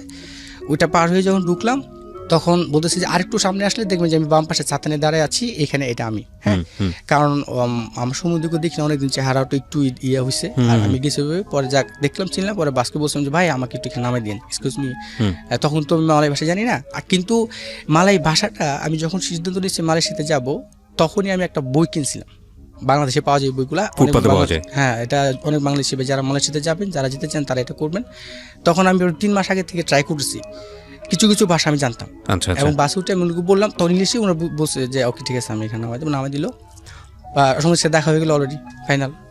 কিন্তু আমি টাকাটা ছিল অনেক দূরে, আগে নেমে গেছি, কারণ যেহেতু এখানে। তারপর আমার সমুদ্রে নিয়ে গেলো, নিয়ে তো খুব খুশি। বাড়িতে ফোন দিলাম, আমি বাড়িতে ফোন দিলাম, ওকে বললাম যে তোমার ডিম তুমি খাও। বললাম যে তোমার ডিম তুমি খাও। ফোন থেকে সবাই অবাক, এবং মোটামুটি ভাবে সবাই খুশি হয়েছে। আম্মা, কতক্ষণে জার্নি ছিল এটা? বাসটা ছিল প্রায় 6 ঘন্টা। না, মানে আপনি মালয়েশিয়াতে যাওয়ার কতক্ষণ লেগেছে বাংলাদেশ থেকে মালয়েশিয়া যেতে? 7 ঘন্টা, আর হচ্ছে ওইখানে আপনার আর 14 ঘন্টার মতো টোটাল। মানে 14 ঘন্টা বাড়ির সঙ্গে কোনো যোগাযোগ ছিল না? আমি বাড়িতে ফোন দিনে যে আমি শুধু আমার সমুদ্রের সাথে কথা বলতেছি, বাড়িতে ফোন দিনে কাউকে, কারণ আমার নতুন নাম্বার, আমি ফোন না দিলে কেউ জানবে না। কিন্তু ডিম ভাজি করে রেখেছে, আপনি 14 ঘন্টার মধ্যে না আসলে তো পাগল হয়ে যাওয়ার কথা। আমার নাম্বার তো জানে না, কারণ আমি মালয়েশিয়াতে ঢুকে গেছি না। সারপ্রাইজ দিতে চেয়েছিলেন? আমি ফোন দিতেছি যে আমি সরাসরি আমি সমুদ্রের কাছে যাবো, দেন আমি ফোনটা দিব। ওকে। দেন তারপর দেখা হলো, তারপর আমার সমুদ্রের কাছে নিয়ে গেল। সমুদ্রের কাছে নিয়ে যাওয়ার পর অলরেডি আমরা দেখা করলাম মোটামুটি ভাবে। আবার বললো যে ঠিক আছে আজকে তো আপনি থাকেন, রেস্ট করেন, কালকে। কিন্তু আমি যে সাথে করে $1000 নিয়ে গেছিলাম, $995, কিছু খরচ হয়েছে বাসের ভাড়া টাকা সব, বাকি টাকাটা আমি আমার সমুদ্রকে দিলাম। বসে আপনি এটাকে মালয়েশিয়া ইঙ্গিত করে দেশে পাঠাই দেন, টাকা তো আমার এখানে বাড়িতে তো টাকা দরকার, আপনি বাড়িতে পাঠান। তো উনি পরের দিন দেশে পাঠাই দিয়েছে টাকাটা, আর আমাকে একদিন রেস্ট করতে বললো। তারপর আমার কিন্তু তখন 1 মাসের ভিসা আছে আমার কাছে, ওই সময় আমার 1 মাসের ভিসা আছে। 1 মাস নিয়ে কোনো টেনশন নাই? না, 1 মাস কোনো টেনশন নাই। কিন্তু আমার সমুদ্র বলতেছিল যেহেতু মালয়েশিয়াতে আপনি ঘোরাফেরা করার দরকার না, ধরা পড়ে সমস্যা, আপনি কাজে লেগে যান। হ্যাঁ, ঘোরাফেরা করতে আমি কিন্তু 1 মাস ঘুরতে পারতাম মালয়েশিয়াতে, আমার বৈধতা ছিল তখন 1 মাস। কিন্তু আমার সমুদ্র বলে যে না দরকার নেই, আপনি কাজে লেগে যান দরকার। তারপরের দিন আমি একটা স্টোর কিপার হিসেবে দিল আমাকে। কাজ কি এতই সোজা, মানে গিয়ে কাজ পাওয়া যায়? হ্যাঁ, লোক থাকলে মালয়েশিয়াতে আরো যদি অনেক লোক যায়, কাজের অ্যাভেলেবেল কাজ মালয়েশিয়াতে, এই জন্য মানুষ যায়, কাজের কোনো কমতি নাই। না, কাজের কোনো কমতি নাই। তো গেলাম, তারপরের দিন থেকে আমি কাজ শুরু করে দিলাম। আর স্টোর কিপার হিসেবে? হ্যাঁ, স্টোর কিপার হিসেবে। যেহেতু ওরা দেখলো যে বাংলাদেশিরা সাধারণত যখন দেখে যে সে ভালো ইয়ে করতে পারে, আমাকে দিল, আমাকে একটা ড্রেস, একটা ওকি টকি, দেন স্টোর কিপার। আমার কাজটা ছিল যত মাল, ওইটা একটা হার্ডওয়্যার কোম্পানি ছিল। জি। মাল যত বাইরে যাবে, যত আসবে, তার হিসাব রেকর্ড আমাকে রাখতে হইতো। আমার স্যালারি ধরছিল তখন 850 RM। রিঙ্গিত 2012-তে, কিন্তু তখন টাকা আরএম তে কি হয়? Ringgit, Malaysian ringgit. Malaysian ringgit, okay. হ্যাঁ, তখন 850 টাকা কত টাকা বাংলাদেশ টাকায়? তখন 1000 রিঙ্গিতে মালয়েশিয়ার 26,000 টাকা ছিল, কারণ তখন টাকা রেটটা বেশি ছিল। এখন কিন্তু আবার কমে গেছে, এখন 1 রিঙ্গিতে মালয়েশিয়া বাংলাদেশের হয় আপনার 20 টাকা। আচ্ছা আচ্ছা, হ্যাঁ, তো অনেক টাকা। হ্যাঁ, অনেক টাকা। 800 রিঙ্গিত। আবার ওটি ছিল, আরো কিছু ফ্যাসিলিটি ছিল, আর কোম্পানির রুম দিছিল ফ্রি, খাওয়াটা আমাদের। বাহ, গি একটা চমৎকার ফ্যাসিলিটি। হ্যাঁ জি, সমুদ্রে থেকে কাজ শুরু করে দিলাম। কাজ শুরু করতে করতে করতে একটা পর্যায়ে অলরেডি, এরপরে আমার কিন্তু এখানে আমার প্রশ্ন আছে, যে মালয়েশিয়ান যে কোম্পানিতে আপনি কাজ শুরু করলেন, তারা কি আপনার ভিসা টিসা এগুলো চেক করে না? না, ওটা আসলে শহর থেকে অনেক ভিতরে, তো ওইখানে আসলে ভিসাটা ওইভাবে দরকার হয় না। ওরা সব চলতে পারে, কারণ ওদের মোটামুটিভাবে পুলিশের সাথে ভালো হাত রিলেশন আছে। ওরা তার মানে ওরা নিজেরাও জানে যে এখানে অবৈধ কর্মচারীরা কাজ করছে। সেটা তার কারণ এত বৈধ লোক তো পাবে না ওই মুহূর্তে, এত বৈধ লোক তারা পাবে না। কাজে লাগাইতে একটা হয়, কাজে লাগাইছে। দেন আমি যে এখানে ছিলাম, ওই কোম্পানি তো আপনার বাংলাদেশি ছিল, তখন ছিল প্রায় 10-12 জন, তার মধ্যে 5-6 জন ছিল আপনার বৈধ, বাকিগুলো সব অবৈধই ছিল। কিন্তু যখন অপারেশন দিত বা কোনো অডিট আসতো, তখন তারা বৈধগুলোকে শো করতো, বাকিগুলা রেখে দিত আলাদাভাবে, পিছনে রেখে দিত বাস। তারপর আমি ওদের সাথে করলাম, কাজ করতেছি। কাজ করার পরে দেন অলরেডি মোটামুটি 1 মাস গেলো, স্যালারি পেলাম, পাঠালে মোটামুটিভাবে আমার স্টার্ট হয়ে গেলো মালয়েশিয়া জীবনে, কর্মজীবন শুরু। তারপরে চলতে হঠাৎ করে মালয়েশিয়াতে প্রচুর অপারেশন চলতেছে। কি জিনিস এটা? মানে লোক ধরাধরি যাকে বলে, অবৈধ যারা, তাদেরকে এটাকে চিরুনি অভিযান প্রতি বছরই দেয়। প্রতি বছর একবার ঈদের পরে দেয় সাধারণত, এটা সবসময় দেয়। এটাকে চিরুনি অভিযান বলে, এবং এই অভিযানে অলরেডি সব জায়গায় অপারেশন দিবেই, কনফার্ম। তখন আমার সম্বন্ধে বললো যে এখন তো পরিস্থিতি ভালো না, আপনি একটা কাজ করেন, আপাতত আপনারা কোথাও একটা গিয়ে থাকেন, কাজ করা দরকার না 1-1.5 মাস, তাও নিরাপদে থাকেন। তখন আমি সহকারে আরও আমাদের কিছু আত্মীয় স্বজন ছিল, আমরা একটা জায়গায় চলে গেছি, ওখানে থাকতে খাইতেছি, কাজ করতে পারতেছি না 1 মাস। আর ওই কোম্পানির বস একটা সিদ্ধান্ত নিল, মালয়েশিয়ার নতুন একটা আইন করে ফেলছে যে অবৈধ লোক যদি একজন পাওয়া যায়, তাহলে ওই বসের 10,000 RM রিঙ্গিত জরিমানা হবে ওই কোম্পানির জন্য। তখন ওই বস কিছুটা ভয় পেয়ে গেল। তখন আমার সম্বন্ধীকে বললো যে আমাদের পক্ষে আর অবৈধ লোক রাখা সম্ভব হচ্ছে না, প্লিজ তুমি তোমার আত্মীয় স্বজনদের একটা ব্যবস্থা করো। কয় মাস কাজ করার পরে এটা মোটামুটি 6-7 মাস কাজ, 6-7 মাস ওই কোম্পানিতে কাজ করার পরে। ওকে, তারপর দেন তখন আমার সমুদ্রে ডেকে সবাই বললো যে এখন এই পরিস্থিতিতে তখন কি করা যায়। তখন আমরা আলাদা একটা গিয়ে ওইখানে টুকটা কাজ করতে থাকলাম। দেন ওইখান থেকে আমি আবার অন্য জায়গায় চলে যাই। আমার আবার কিছু ফ্রেন্ড ছিল, ওদের সাথে কথা বলি, একটু দূরে চলে যাই আমি। ওইখানে চলে যাওয়ার পরে ভাই, এখানে চলে যাওয়ার পরে আরেকটা কাহিনী, ওটাকে বলবো, এটা কিন্তু ওই যে প্রেমের যে বললাম, ডেফিনেটলি আপনি বলবেন আপনার লাইফে এটা আমি কি এখানে শেয়ার করতে চাই, কারণ আমার এই বিষয়টা নিয়ে আমার ওয়াইফের একটু ভুল ধারণা ছিল, সেটা আমি শেয়ার করতে চাই। এবং এটা আমি মনে করি অনেক মালয়েশিয়াতে যারা বাংলাদেশিরা আছেন তাদের জন্য এটা খুব ইম্পর্টেন্ট একটা বিষয়। কাজ করতে করতে তখন আমার বাংলাদেশ থেকে, যেহেতু আপনি জানেন যে আমি আসলে ব্যবসা বাণিজ্য বা মার্কেটিং এর একটা মধ্যে ছিল, আমি আসলে কাজটা বেশি একটা পছন্দ করতাম না। চিন্তা করলাম যে একটা ব্যবসা বাণিজ্য করা যায় কিনা মালয়েশিয়াতে, যেহেতু আসে, আমার কাছে কিন্তু এত টাকা নেই, কি করা যায়। তখন চিন্তা করলাম যে মালয়েশিয়াতে প্রচুর অবৈধ প্রজেক্ট আছে। এই প্রজেক্টগুলিতে যদি আমি কাঁচামাল, টমেটো, পেঁয়াজ, মাছ, এগুলি আমি সেল করতে পারি, প্রচুর লাভ। আচ্ছা, সেক্ষেত্রে আমার তো গাড়ি নেই, আমি কীভাবে সেল করবো? আমার ড্রাইভিং লাইসেন্স ছিল, তখন আমি একটা মালয়ের সাথে কন্ট্যাক্ট করলাম, ওনার সাথে কথা বললাম। অতদিনে কিন্তু আমার ভাষা কমপ্লিট হয়ে গেছে অলরেডি। আমি মালয়েশিয়াতে খুব দ্রুত ভাষাটা শিখছি। 6 মাসের মাথায় আমি মালয় বলতে পারতেছি অনর্গল। ওনাকে বললাম যে দেখেন, আমার একটা গাড়ি দরকার, আপনি দয়া করে একটা গাড়ি। এখন আমি বাংলাদেশে বললেন এটা, ওই যে আমার যে মালয়েশিয়ান যে ফ্রেন্ড, তার নাম হচ্ছে রিপিন। আচ্ছা, ওর সঙ্গে পরিচয় হলো কিভাবে? এই এলাকাতে, যে এলাকায় চলে গেছে আমি ছেড়ে, ওই এলাকায়। ও কি কাজ করতো? ও অ্যাকচুয়ালি ড্রাইভার ছিল, মালয়েশিয়াতে একটা ড্রাইভার ছিল। একটা অ্যাক্সিডেন্টে তার একটা পাও পঙ্গু হয়ে গেছিল। আপনি কি কাজ করতে যাচ্ছেন ওর মাধ্যমে? ওনার মাধ্যমে আমি জাস্ট একটা গাড়ি ভাড়া নিয়ে আমি সেল করব। কি সেল করবেন? বাংলাদেশি আপনার মুড়ি, চানাচুর, তারপর বাংলাদেশি শসা। মানে এটা আপনি নিজে গাড়িতে করে সেল করবেন? হ্যাঁ, গাড়িতে করে। নাকি দোকানে দিবেন? না, গাড়িতে। কারণ কি, ওই এলাকার আশেপাশে প্রচুর প্রজেক্ট আছে যেখানে বাঙালিরা কনস্ট্রাকশনে কাজ করে, কিন্তু ওরা খাবে। হ্যাঁ, তাদের পাসপোর্ট নেই। মজার ব্যাপার হচ্ছে তাদের পাসপোর্টে তারা বাইরে যেতে পারে না। আমি 5 টাকা কেজিতে সিম কিনতাম, 10 টাকা কেজি বিক্রি করতাম, তারপরে তারা খুশি, বলতো ভাই আপনি আসেন, কারণ আমাদের পাসপোর্ট না, আপনি যদি বলেন প্রতি কেজি 30 টাকা, তাও আমরা নিব। আচ্ছা, তো আপনি এটা গিয়ে সামহাও খুঁজে বের করেছেন? হ্যাঁ, কারণ আমার সেলস এবং মার্কেটিং লোকের চোখ থাকে এসবের। আমার আসলে টার্গেটটা এদিকে থাকে সবসময়। আমি আসলে কোথায় গেলে কিছু একটা কি করা যায়। দেন অলরেডি কন্ট্যাক্ট করে ওর সাথে কথা হয়েছে। এখন একটা গাড়ি ভাড়া নিতে গেলে আপনার প্রত্যেক দিন 60 রিঙ্গিত দিতে হবে, একদিনের জন্য। আর ফরেনারদেরকে তো গাড়ি ভাড়া দেওয়ার প্রশ্নই ওঠে না। লোকালরা ছাড়া যাদের আইসি আছে, মালয়েশিয়ান আইসি, তাদেরকে দিবে। তখন আমি ওর সাথে কন্ট্যাক্ট করলাম, ঠিক আছে তোমাকে আমি প্রতি মাসে 100 রিঙ্গিত দিব, আর তুমি তোমার আইসিটা ইউজ করে আমাকে একটা গাড়ি ভাড়া নিয়ে দাও। আচ্ছা, আমার ড্রাইভিং লাইসেন্স আছে, আমি গাড়ি চালাই, সবকিছু শো করলাম। দেন ও কি করলো, ওর নামে একটা গাড়ি ভাড়া করে আমাকে দিল। এই গাড়ি ভাড়ার মধ্যে আবার একটা ব্যাপার আছে, যদি একদিনের জন্য নেই লাগবে 7 রিঙ্গিত, আর 1 মাসের জন্য 900 RM। আচ্ছা। তখন আমি চিন্তা করলাম একদিনের জন্য যদি 60 রিঙ্গিত হয় তাহলে মাসে তো আপনার 1200 রিঙ্গিত হওয়ার কথা, না 1800 মতো। তো আমি যদি 900 রিঙ্গিত হয় তাহলে আমি এক মাসে নিলে জন্য আমার বেটার, যেহেতু আমি ব্যবসা করবো অর্ধেক হয়ে যাচ্ছে। তারপরে আমি এক মাসের জন্য নিয়ে নিলাম। এক মাসে এই টাকার পেমেন্টটা আবার 3 ভাবে করা যায়, আচ্ছা আচ্ছা, একসাথে 3 কিস্তিতে দেওয়া যায়। গাড়িটা নিয়ে আমি অলরেডি স্টার্ট করে দিলাম। আমার মালগুলি আনতে হইতো আপনার কোয়ান্তান থেকে, তেলেঙ্গানা থেকে আমি কোয়ান্তান থেকে মালগুলি আনতাম। ওইখানে দোকান আছে, বাঙালি প্রচুর দোকান আছে, যারা কোয়ান্তান আছেন যারা ভাই তারা জানেন, বাংলাদেশি যারা আছেন। তারপরে ওইখান থেকে আমি মাল আনা শুরু করলাম। আমার সাথে আরেকটা ভাই ছিল, উনিও কিছু আমার সাথে শেয়ার করছিল। দুজন, আমার কাছে তো এত টাকা ছিল না, ওনার 50%, আমার 50%, কিন্তু ওনার পাসপোর্টও ছিল না ওই মুহূর্তে, আর উনি এতটা ভীত, মানে বাইরে চলাচল করতেন না, কিন্তু টাকা দিচ্ছিলেন আমাকে, বলছেন যা লাভ হইতো 50% আমরা নিব। আচ্ছা। দেন আমি অলরেডি ব্যবসাটা শুরু করে দিলাম, মোটামুটি ভালোই সারা পাইছি, ভালোই লাভ হইতো। কিন্তু এখানে একটা প্রবলেম হয়েছে, যখন আমি আমার ব্যবসাটা দাঁড়াইছে, রাস্তার পাশে ছোট্ট করে একটা আবার দোকানের মতো দিছিলাম, যেমন বাংলাদেশে আপনার ওই যে পানের দোকানের মতো দেয়, ওটা হচ্ছে আমার একটা জাস্ট একটা পার্মানেন্ট একটা জায়গা। হ্যাঁ, এখানে আসলে বাঙালিরা আমাকে পাবে। আর আমি ওই দোকানে ওই ছেলেটাকে বসায় রাখতাম, আর আমি প্রজেক্টে গিয়ে মালটা সেল করতাম। আচ্ছা, ওই ছেলেটা তো লোকাল ছিল বোধহয়, মালয়েশিয়ান নাকি? না, ও বাংলাদেশি, কিন্তু ওর পাসপোর্ট ছিল না, ও আবার অতটা সাহসী না, মানে অনেক প্রায় 11 বছর, তখন ওর 11 বছর চলে মালয়েশিয়াতে, কিছুই পাইনি এখন পাসপোর্ট ভিসা কিছু করতে পারেও না, কিছু করতে চায়ও না, মানে একটু ভীতু টাইপের আর কি। 10-11 বছর একটা মানুষ অবৈধভাবে। হ্যাঁ, এখনো অনেক বাঙালি আছে মালয়েশিয়াতে, 20-25 বছর আছে অবৈধ। তারপর ওকে দোকানে বসায় রাখতাম, আর আমি গাড়ি নিয়ে চলতাম, অনেক দূরে দূরে চলে যেতাম আমি, যেখানে থাকতাম এখান থেকে প্রায় গাড়ি। এবং সেই ক্ষেত্রে আমার মালয়েশিয়াতে যারা আছেন তারা জানেন, টাচ এন্ড গো যে কার্ডটা করতে হয়, সেটা গাড়ি যারা ড্রাইভিং করে তাদের জন্য ইজি হয়। এবং এখানে আবার একটা প্রশ্ন থাকে, অনেক মালয়েশিয়ান ভাইরা আমাকে বলতে পারেন যে ভাই, আপনি মালয়েশিয়াতে গাড়ি চালাতে আপনি ড্রাইভিং লাইসেন্স কীভাবে করছেন?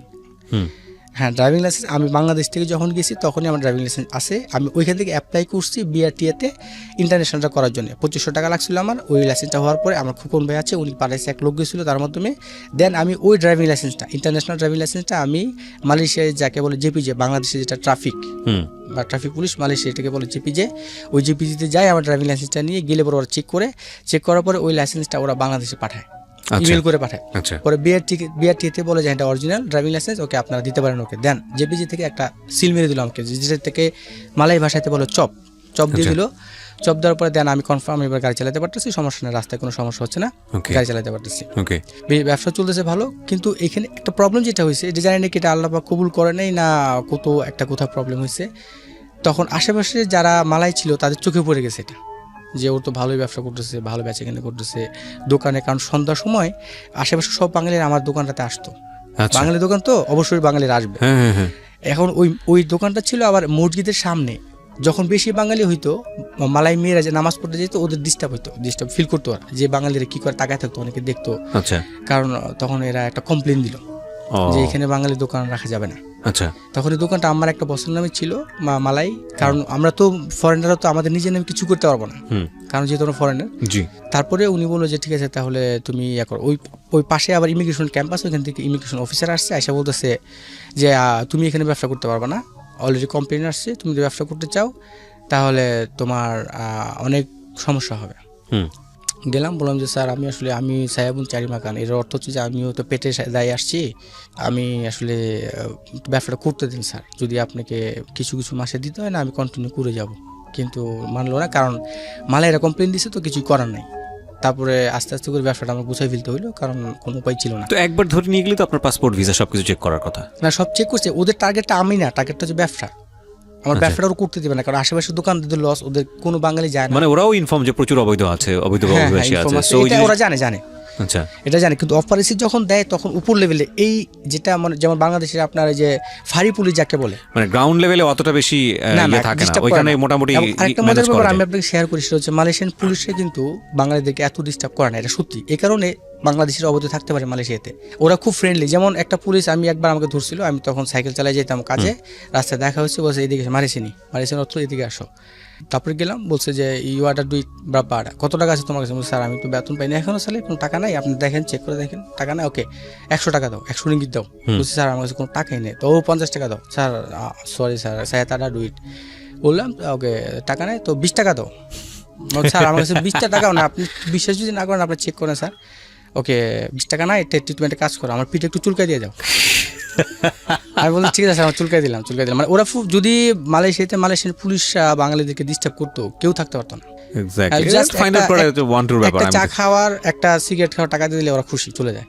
আচ্ছা ভেরি ইন্টারেস্টিং ওকে কিন্তু ফাইন কেলের ভিতরে একটু কঠিন, আচ্ছা। একটু গ্রামের সেটে তো যাক। তারপরে আমি যেটা আসছি কাম টু দ্য পয়েন্ট, ওটাতে বুঝেছিলাম ব্যবসাটা করা হলো না। তারপরে আমি কি করলাম, এখন আর কি করব, আমার সম্বন্ধের সাথে ওর সম্বন্ধে দেশে চলে আসবে, কারণ ওর অনেক বছর হয়ে গেছে, উনিও আসা পুরো দেশে। তখন আমি আমার মতো করে রাস্তা করা শুরু করলাম। তখন আমি ওইখানে আবার আমার একটা একটু ঝামেলা হয়েছিল, ওইটা আমি শেয়ার করতে চাইছিলাম যে পয়েন্টটা, আমি যে বাসাটা ভাড়া থাকতাম ওই বাসাটা এক মহিলা হাজবেন্ড থাকে, তাদের একটা বাসা, আমি ছিলাম ভাড়া। ওই মহিলা আবার মনে মনে আমাকে পছন্দ করতো। কোনো মালয়েশিয়ান ছিল না বাংলাদেশ? মালয়েশিয়ান মহিলা, অন্য দুটো বাচ্চা আছে। আমাকে তখন বললো যে আমি হঠাৎ করে আমার একটা পিছা লাগানোর জন্য আমার টাকা দরকার খুব। তখন আমি ওনার কাছে গেলাম, ওনার হাজবেন্ডের সাথে কথা বললাম যে আবাং ওর তুলো ভাই, আমার কিছু টাকা লাগবে, আমার পাসপোর্ট লাগাইতে হবে, আমি তোমাকে আগামী মাসে দিয়ে দেবো। তখন সে আমাকে 3,000 রিঙ্গিত, মালয়েশিয়া 3,000 রিঙ্গিত দিল, বললো যে তুমি 3 মাসে শোধ করে দিবা। আচ্ছা। কিন্তু অ্যাকচুয়ালি টাকাটা ওই মহিলাটা তার হাজবেন্ডের কাছ থেকে না বললে সে দিত না, কারণ ওনার হাজবেন্ডটা আবার মহিলা যেটা বলে সেটাই শুনে। আচ্ছা। সে আগে থেকে পজিটিভ করে রাখছে, জাস্ট আমি গেছি পরে টাকাটা দিল আর কি। টাকাটা যখন আনছি তখন আমার পাসপোর্টের ফটোকপি সব কিছু দিয়ে আমি আনছিলাম, মোবাইল নাম্বার দিয়ে আনছি, যদি ইনকেস আমি না দেবো আমাকে ধরবে আর কি, যা করে ব্যাপার না। পরে টাকা দেওয়ার পরে 1 সপ্তাহ পরে ওই মহিলাটা আমাকে ডাকলো। এখানে একটা বিষয় আছে, অনেক বাংলাদেশি ভাইরা আমরা আসলে দেশে বিয়ে করে যাই, আমাদের বউ আমাদের বাচ্চা সংসার থেকে অনেক সময় আমরা জিনিসটা ভুলে যাই। আসলে ভুলে গেলে এটা আসলে হয় না, কারণ মানুষের জীবনে বিয়ে তো একটাই। না আমি মূল্যায়ন না করি, আপনি যেটা বলছেন সেটা কারেক্ট, বাট ডিস্টেন্সটা অনেক সময় অনেক বড় একটা ফ্যাক্ট হয়ে যায়, একাকিত্ব অনেক বড় একটা ফ্যাক্ট হয়ে যায়, এবং আমরা এই বিভিন্ন কারণগুলো থাকে বলে অনেক সময় ভুল করে ফেলি, অনেক সময় আমাদের মোরালিটিগুলো কাজ করে না। আপনি কি করেছেন সেটা বলেন। হ্যাঁ সেটাই। তারপরে আমাকে একদিন ডেকে নিয়ে গেলো ওনার রুমে, বললো যে তোমার সমস্যা ছিল মালয় ভাষাতে যেটাকে বলে ইউ ইতোহারি ইউ আটা মাসালা সায়া তলং ইউ কারণ সায়া আটা মাসালা ইউ বলে তলংতা। এর অর্থ হলো যে অতদিন তখন তোমার সমস্যা ছিল, আমি তোমাকে হেল্প করছি, এখন আমার একটু সমস্যা আছে, তুমি আমাকে হেল্প করতে হবে। আমি বললাম যে হ্যাঁ বলেন, সমস্যা নেই, আমি আপনি কীভাবে হেল্প করতে পারি। তখন ওই মহিলাটা একদম স্ট্রেট আমাকে বলে দিল যে আমার 2টা মেয়ে আছে, তুমি দেখছো? হ্যাঁ 2টা মেয়ে আছে। আমার 2টা মেয়ে, ওদের মালাই দিয়ে ওদের নাক কিন্তু বোচা থাকে সবসময়। বলছে তুমি যেদিন আমার বাসায় ভাড়া আসছো সেদিন থেকে আমার একটা টার্গেট ছিল যে তোমার একটা সন্তান আমার পেটে দরকার। মানে ডিরেক্টলি বলে দিচ্ছে, আপনাকে দেখতে পাচ্ছে কিন্তু সবাই। হ্যাঁ নেভারম্যান, আমার এটা নিয়ে আমার ওয়াইফের সাথে অনেক মন কালাকালি হয়েছে, এটা আমি ক্লিয়ার করতে চাই, যদি আমার ওয়াইফ দেখে তাহলে তার জিনিসটা ক্লিয়ার হবে। বলছে যে তোমাকে আমি টাকা দিচ্ছি, কেউ জানবে না, পৃথিবীর কেউ জানবে না, তোমাকে আমি দিব, তুমি আমাকে একটা বাচ্চা দিবা। তখন আমি বললাম যে ম্যারিড ছিল? হ্যাঁ ম্যারিড, 2টা বাচ্চাও আছে, হাজবেন্ডও ছিল? হাজবেন্ড সবই ছিল। পরে আমি বললাম যে আমার বাচ্চা যদি হয় দেন এই বাচ্চা যখন ডিএনএ টেস্ট করবো তখন তো প্রমাণ হবে আমার বাচ্চা, তুমি সেটা কীভাবে কাভার দিবে? বলছে এটা আমার ব্যাপার, তুমি এটা করবা, পৃথিবীর কেউ জানবে না, তোমাকে 3,000 রিঙ্গিত দিচ্ছি, তুমি যদি চাও আমার কাছে প্রতি মাসে তোমাকে আরও 3,000 রিঙ্গিত করে আমি দিব, বাংলাদেশে এটাকে প্রায় 1 লাখ টাকা। তোমার যত টাকা যত সমস্যা আছে তুমি শুধু আমাকে একটা বাচ্চা দিও। আমি বলছি আমার পক্ষে এটা সম্ভব না, আপনার টাকা আমি আগামী মাসে ফেরত দিয়ে দেবো, আই এম এক্সট্রিমলি সরি, আমাকে মাফ করে দেন আপনি, আমার সমস্যা আমার ফ্যামিলি আছে, আমার বাচ্চা আছে, যদি আমি আনমেরিড হতাম তাহলে একটা চিন্তা ভাবনা ছিল, তারপরে আপনার বাচ্চা সব কিছু আছে, আপনি আমাকে টাকা দিচ্ছেন, যদি এই শর্তটা আপনি আগে আমাকে বলতেন তাহলে আমি টাকা নিতাম না আপনার কাছ থেকে, পাসপোর্ট না লাগুক না তাতে কিছু আসা যায় না। কিন্তু এখানে একটা বিষয় আমার এখন মনে পড়ে যে আমার ওয়াইফ যখন আমি বিদেশে গেছি, আমার ওয়াইফ আমাকে একটা কথা বলতো যে তুমি মালয়েশিয়া গেছো তাতে আমার কোনো দুঃখ নাই, কিন্তু আমি একটা কথা শুধু তোমাকে বলবো, তুমি হয়তো আমি শুনছি অনেক মালয়েশিয়াতে অনেক বাঙালিরা প্রেম করে, অনেক বিয়ে শাদী করে, তুমি যা ইচ্ছা তা তুমি করো, তাতে আমি কিচ্ছু আসে না, কিন্তু একটা জিনিস শুধু, যদি তুমি মালয়েশিয়াতে কিছু করো, আমার হক যদি তুমি নষ্ট করো, একটা মেয়ের যদি একটা ছেলে আর একটা মেয়ের সাথে সম্পর্ক করে তার হক নষ্ট হয়ে যায়, যদি তুমি আমার হক নষ্ট করো তাহলে কিয়ামতের দিন তার দায়ভার তুমি আমার আল্লাহর কাছে তোমাকে হিসাব দিতে হবে। এবার তুমি যা ইচ্ছে তা করো, আমি তোমাকে ফোনও করবো না, ডিস্টার্বও করবো না, আর আমিও যদি বাংলাদেশে থেকে যদি কিছু করি সেটা হিসাব কিয়ামতের দিন আমি আল্লাহর কাছে দেবো। ওই একটা জায়গায় আমার ওয়াইফ আমাকে আটকে ফেলছে, আমার আর কিছু করার ছিল না। বাট আমি একটু চিন্তা করছি, মানে আমি আমার জায়গা থেকে একটু ইকুয়েশনগুলো মেলানোর চেষ্টা করছি, বিকজ ফাইন আমি সেই জায়গা নিয়ে আপনার ওয়াইফকে ঘটনা কী ঘটেছে আপনি বলবেন, কিন্তু ওই ভদ্রমহিলা যখন এই কথাটা বলতেন, এটা কি ওনার হাজব্যান্ড এই বিষয়টা কি জানতো, ইনফর্ম ছিল? না হাজব্যান্ড জানতো না, কিন্তু ওনাকে আমি জিজ্ঞেস করছিলাম যে তোমার হাজব্যান্ড যদি পরে জানে, বলছেন না হাজব্যান্ডকে আমি ম্যানেজ করতে পারবো। ওকে ফাইন, আমার কাছে মনে হচ্ছে যে খুবই ন্যাস্টি একটা ব্যাপার। ওকে তারপরে কি হলো? একটা ব্যাপার ছিল, তারপর একটা আমি রাজি না, এখন যখন রাজি না তখন ওই মহিলা এখন সে আমাকে তার ভাইদেরকে দিয়ে কিছু পোলাপান দিয়ে পাঠাইলেও আমাকে মারবে। ওর ভাই ফোন মানে ভাইকে পাঠাইছে, ওদের উদ্দেশ্য ছিল যে আমি টাকা নিচ্ছি, টাকা দিচ্ছি না, এই কারণে মারতে আসছে। ওই বিষয়টা নাকি ভাই ডিটেইল জানতো না, ইন্টারনাল ব্যাপার জানতো না, ইন্টারনাল বিষয়টা জানতো না বিভিন্নভাবে। তারপর আমি গেলাম, যাওয়ার পরে ওর মা ডাকে দিচ্ছে, বলছে যে তোমার সাথে তার কি সম্পর্ক? না কোনো সম্পর্ক না, কাকা টাকা দিচ্ছে। আমি আসলে সরি, আমি টাকাটা একবার দিতে পারতেছি না, তবে আগামী 1 মাসের মধ্যে আমি শোধ করে দেবো। হুম। আমি আবার আমার সমুদ্রকে জানাইলাম যে টাকা তো নিচ্ছিলাম, টাকা তো দিতে হবে ভাই। তখন বললো যে ঠিক আছে আমিও হেল্প করবো না, টাকাটা তাড়াতাড়ি দিয়ে দাও। আমার সমুদ্রকে কিন্তু ওই ইন্টারনাল বিষয়টা শেয়ার করি নাই, টাকাটা ব্যাক দিতে হবে, এটা হচ্ছে ইম্পর্টেন্ট। অলরেডি আমি 1000 রিঙ্গিত দিয়ে দিচ্ছি ওনাকে, আর 2000 রিঙ্গিত বাকি রয়েছে। তখন আবার রোজার মাসে এসে পড়ছে, রোজার মাসে এসে পড়ছে পরে এখন রোজার মাসে তো আর ইয়ে করা যায় না। আমি আবার এটা থেকে বাঁচার জন্য যে কিছু সময় আমার দরকার, 1 মাস তো লাগবে। তখন রোজার মাসে এসে বলে আমি বলি ঠিক আছে রোজার মাসে তো রোজা রেখে তো আর এগুলা হয় না। আর রোজার মাসে আমি আবার চালাকি করে আমি মসজিদে থাকতাম, রোজা রাখতাম, মসজিদে থাকতাম। তারপরে রোজার মাসে চলতেছে, পরে প্রত্যেক দিন আমার বাসায় ইফতারি দিয়ে দিত। ওর মেয়েকে দিয়ে ওই মহিলা প্রত্যেক দিন ইফতারি কিনে প্রায় মালয়েশিয়া রিঙ্গিত 50-60 রিঙ্গিতের অনেক ইফতারি আমরা রুমের যারা ছিলাম সবাই খেতে পারতাম, দিয়ে যেত। তো ওর ইয়ে হচ্ছে যে ঠিক আছে তো ঈদের পরে ওর আবার আসছে টাকা পয়সা চার পরে আমরা মোটামুটি 1000 রিঙ্গিত দিয়ে দেওয়ার পরে এখন ঈদের পরে ও একদম পুরা দমে উঠে পড়ে লাগছে। পুলিশ অলরেডি কমপ্লেন দিয়েছে, একবার রাত্রে পুলিশ আসলো, 2 জন এসে আমাকে ধরে নিয়ে গেছে। বাসায় কেউ জানে না, বাসার ওদেরকে অন্য কিছু জানাইছে। ধরে নিয়ে যাওয়ার পরে বলছে যে সিভিল ড্রেস পরে আসছিল, কিন্তু পুলিশ, আমি তোকে চিনি ওই আশেপাশে থানার, তো সে ধরে নিয়ে গেছে আমাকে, বলছে এই ব্যাপার ওই কি তোমার টাকা পয়সা পাবে, ওই টাকার ব্যাপারটাই শুধু বলে। আমি বলছি টাকা পাবে তো আমি তো বলছি স্যার আমি তো টাকা দিয়ে দিব। saya sudah cek nanti saya mau bayar, sekarang saya sudah bayar 1.000 lagi 2.000 bulan depan saya bayar। এর অর্থ হলো যে আমি 1000 টাকা দিয়ে দিয়েছি, বাকি 2000 টাকা আমি আগামী মাসে শোধ করে দিব। আমাকে তো একটু সময় দিতে হবে, হুট করে আমি বললাম দিব থেকে টাকাটা। আপনি এত ভালো এত ফ্লুয়েন্টলি মালয়েশিয়ান পারেন কিভাবে? মানে আপনি কত বছর থাকছেন? আমি 8 বছর, কিন্তু আমি যাওয়ার 6 মাস পর থেকে মালয় বলতে পারি, কারণ আমার বেশিরভাগ আমি মালয়ের সাথে মিশছেন এই কারণে মালাইটা খুব থ্রুলি বলতে পারি। বাংলার চেয়ে তো মালাইটা আরও থ্রুলি আসে আমার। যাই হোক, এরপরে বললো যে তাহলে আপনি ইয়ে করেন, এটা হয় না, টাকা কালকের মধ্যে দিয়ে দিতে হবে। ওর মহিলার কথা হচ্ছে প্রেশার দিয়ে আমাকে ওর উদ্দেশ্য হাসিল করবে আর কি, ওর উদ্দেশ্য এটা। টাকা যদি আমি আরও চাইতাম আমাকে আরও দিত, আমার পক্ষে সম্ভব না। পরে আমি বলছি যে না আমি এখন খুব টেনশনের মধ্যে আছি যে কী করবো আমি, আমাকে তো এখান থেকে এলাকা ছেড়ে চলে যেতে হবে, তাছাড়া তো কোনো ওয়ে দেখতেছি না। এরপরে আবার লাস্টে একবার, এইবার আমার কাছে গাড়ি আছে, একটা গাড়ি ভাড়া নিয়ে আসছি। তো আপনার তো সবাই তো, আমি তো বলছি অলরেডি গাড়িতে যেগুলো চালাই ওই গাড়িটা তখন ছাড়িনি আমি কিন্তু ওই ব্যবসাটা বন্ধ করে দিছি, কিন্তু গাড়িটা ছাড়ি নাই, কারণ আমি কিছু জায়গায় বাকি রয়ে গেছে টাকা আমার প্রজেক্ট, ওগুলো আমার আনতে হবে। টাকাটা উঠাই ফেলে দেন আমি একটা ব্যবস্থা করবো। জি কন্টিনিউ করতেছি। পরে হঠাৎ করে একদিন সে সিরিয়াসলি একদম রাত্রে বলতেছে যে তোমাকে আমার সন্তান দিতেই হবে, তা না হলে তুমি মালয়েশিয়া থেকে বাংলাদেশে যেতে পারবে না, তোমাকে আমি মেরে ফেলবো, যে কোনোভাবে হোক এনি হাউ তোমাকে এটা করতেই হবে। আমি বলছি আচ্ছা ঠিক আছে। এখন আমাকে ওর কাছ থেকে কিছু সময় নিতে হবে, আমার পলাইতে একটু সময় লাগে তো এলাকা থেকে, যে ঠিক আছে সমস্যাটা আমি আপনার কথা রাজি, তো আমি একটু সময় দেন। পরে এই কথা বলে ওই দিন রাত্রেই আমি একদম প্রিপারেশন নিয়েছি যে আমি এলাকা থেকে চলে যাবো, পালায় চলে যাবো। আচ্ছা এখন আমি যদি বাসে যদি যাই, এখানে একটা জিনিস যারা মালয়েশিয়াতে আছেন তারা ভালো করে জানেন, একটা লোক মালয়েশিয়াতে গাড়ি চুরি করা এটা তো একটা কল্পনার ব্যাপার, কোনোদিনও সম্ভব না। গাড়ি চুরি করলে উইথিন 10 মিনিটস আপনাকে ধরে ফেলবে, মালয়েশিয়া যে প্রান্তে থাকেন, কারণ প্রত্যেকটা গাড়িতে জিপিএস থাকে। আপনি গাড়ি নিয়ে যেখানে যান ওরা ধরে ফেলবে, যদি পুলিশ কমপ্লেন দেয় তাহলে আপনার লাইফ শেষ। মালয়েশিয়া থেকে আর দেশে ফিরে আসতে হবে না, যদি বাংলাদেশি ফরেনার হয়, যে কোনো দেশেরই হোক। এখন আমি ওই গাড়ির মধ্যে আমার রুমের ভিতরে ল্যাপটপটা ছিল, যেগুলি দামি যে জিনিসগুলো এগুলো আমি নিলাম। আমি ওর মানে বোঝানোর চেষ্টা করছি যে আমি বাসাটা চেঞ্জ করতেছি। ল্যাপটপটা নিলাম, আর আমার কিছু দামি কিছু কাগজপত্র ছিল, আমার ডায়েরি ছিল, ওইগুলো নিলাম। নিয়ে আমি একদম সোজা তেরেঙ্গানু টু কুয়ালালামপুর রওনা দিলাম। ওইখান থেকে 7-8 ঘন্টা রাস্তা, 120 রিঙ্গিতের তেল লাগছে তখনই। আচ্ছা 120 রিঙ্গিতের তেল কিন্তু অনেক দূরের রাস্তা, 7-8 ঘন্টা লাগে। ওকে দেন আমি অলরেডি রওনা দিলাম। রওনা দেওয়ার পরে কিছু দূর যাওয়ার পর আমার তেল শেষ হয়ে গেল। এখন এদিকে আমার হচ্ছে গাড়ির মালিক ফোন দিতেছে আমাকে। এখন আমাকে কিন্তু গাড়ির মালিককে পজিটিভ রাখতে হবে যে আমি আসতেছি, তা নাহলে গাড়ির মালিক যদি বুঝে ফেলে যে আমি পলাইছি তাহলে কিন্তু পুলিশ রিপোর্ট করে দিলে কিন্তু আমার লাইফ শেষ। জি আমি ফোন দিচ্ছি যে আবাং এসু সায়ামো ভাইয়া, তার অর্থ যে আমি কালকে আপনার টাকাটা দিব, আর কিছু টাকা বাকি রয়েছে। 450 রিঙ্গিত দিচ্ছিলাম, কালকে আর 100 টাকা দেওয়ার কথা ছিল, যে কালকে আমি তোমার 100 টাকা দিব আর তোমার গাড়ি ফেরত দিয়ে দিব, আমি আর গাড়ি চালাবো না, আমার ব্যবসাটা এখন অফ হয়ে গেছে, আমি গাড়িটা কালকে ফেরত দিব। তার মানে গাড়ির মালিক সে পজিটিভ, সে আর সমস্যা নেই, কালকে পর্যন্ত আমাকে সময় দিছে, আমাকে ডিস্টার্ব করবে না। আমি কিন্তু অলরেডি কেলের মানে অর্ধেক রাস্তা চলে গেছি, এটা কিন্তু আর কেউ জানে না। রাস্তা পারে একদম কেল পড়ছে, ওইখানে গিয়ে আবার এই যে আমি বলছিলাম যে আমার ভিসা শুরুতে টুটুল ভাই নামে একটা লোক হেল্প করছিল, ওই যে বনানীর, ওর ভাইগনা আবার থাকে, তার কাছে গিয়ে উঠলাম। সেও টুরিস্টে গেছিল, তার কাছে গিয়ে উঠলাম গাড়ি। এখন ওইখানে গিয়ে উঠছে জায়গা আমি বেঁচে গেলাম, কিন্তু গাড়ি তো আমার ফেরত দিতে হবে। গাড়ির কি হবে?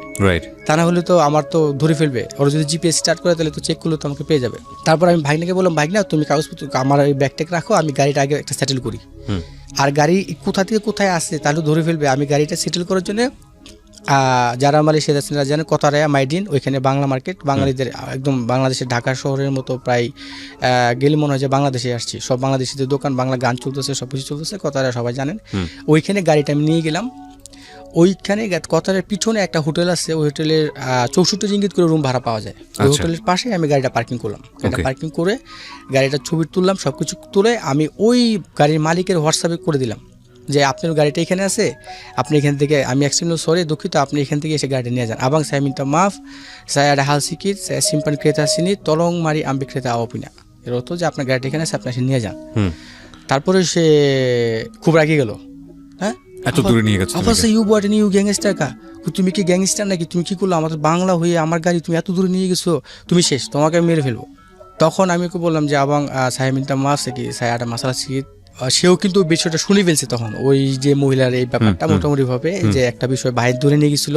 কারণ কি ওই মহিলার ভাইয়ের বাসা তার বাসা কাছাকাছি, আচ্ছা একই গ্রামে, তো শহরের ভিতরে হলে তো দ্রুত জানতো না।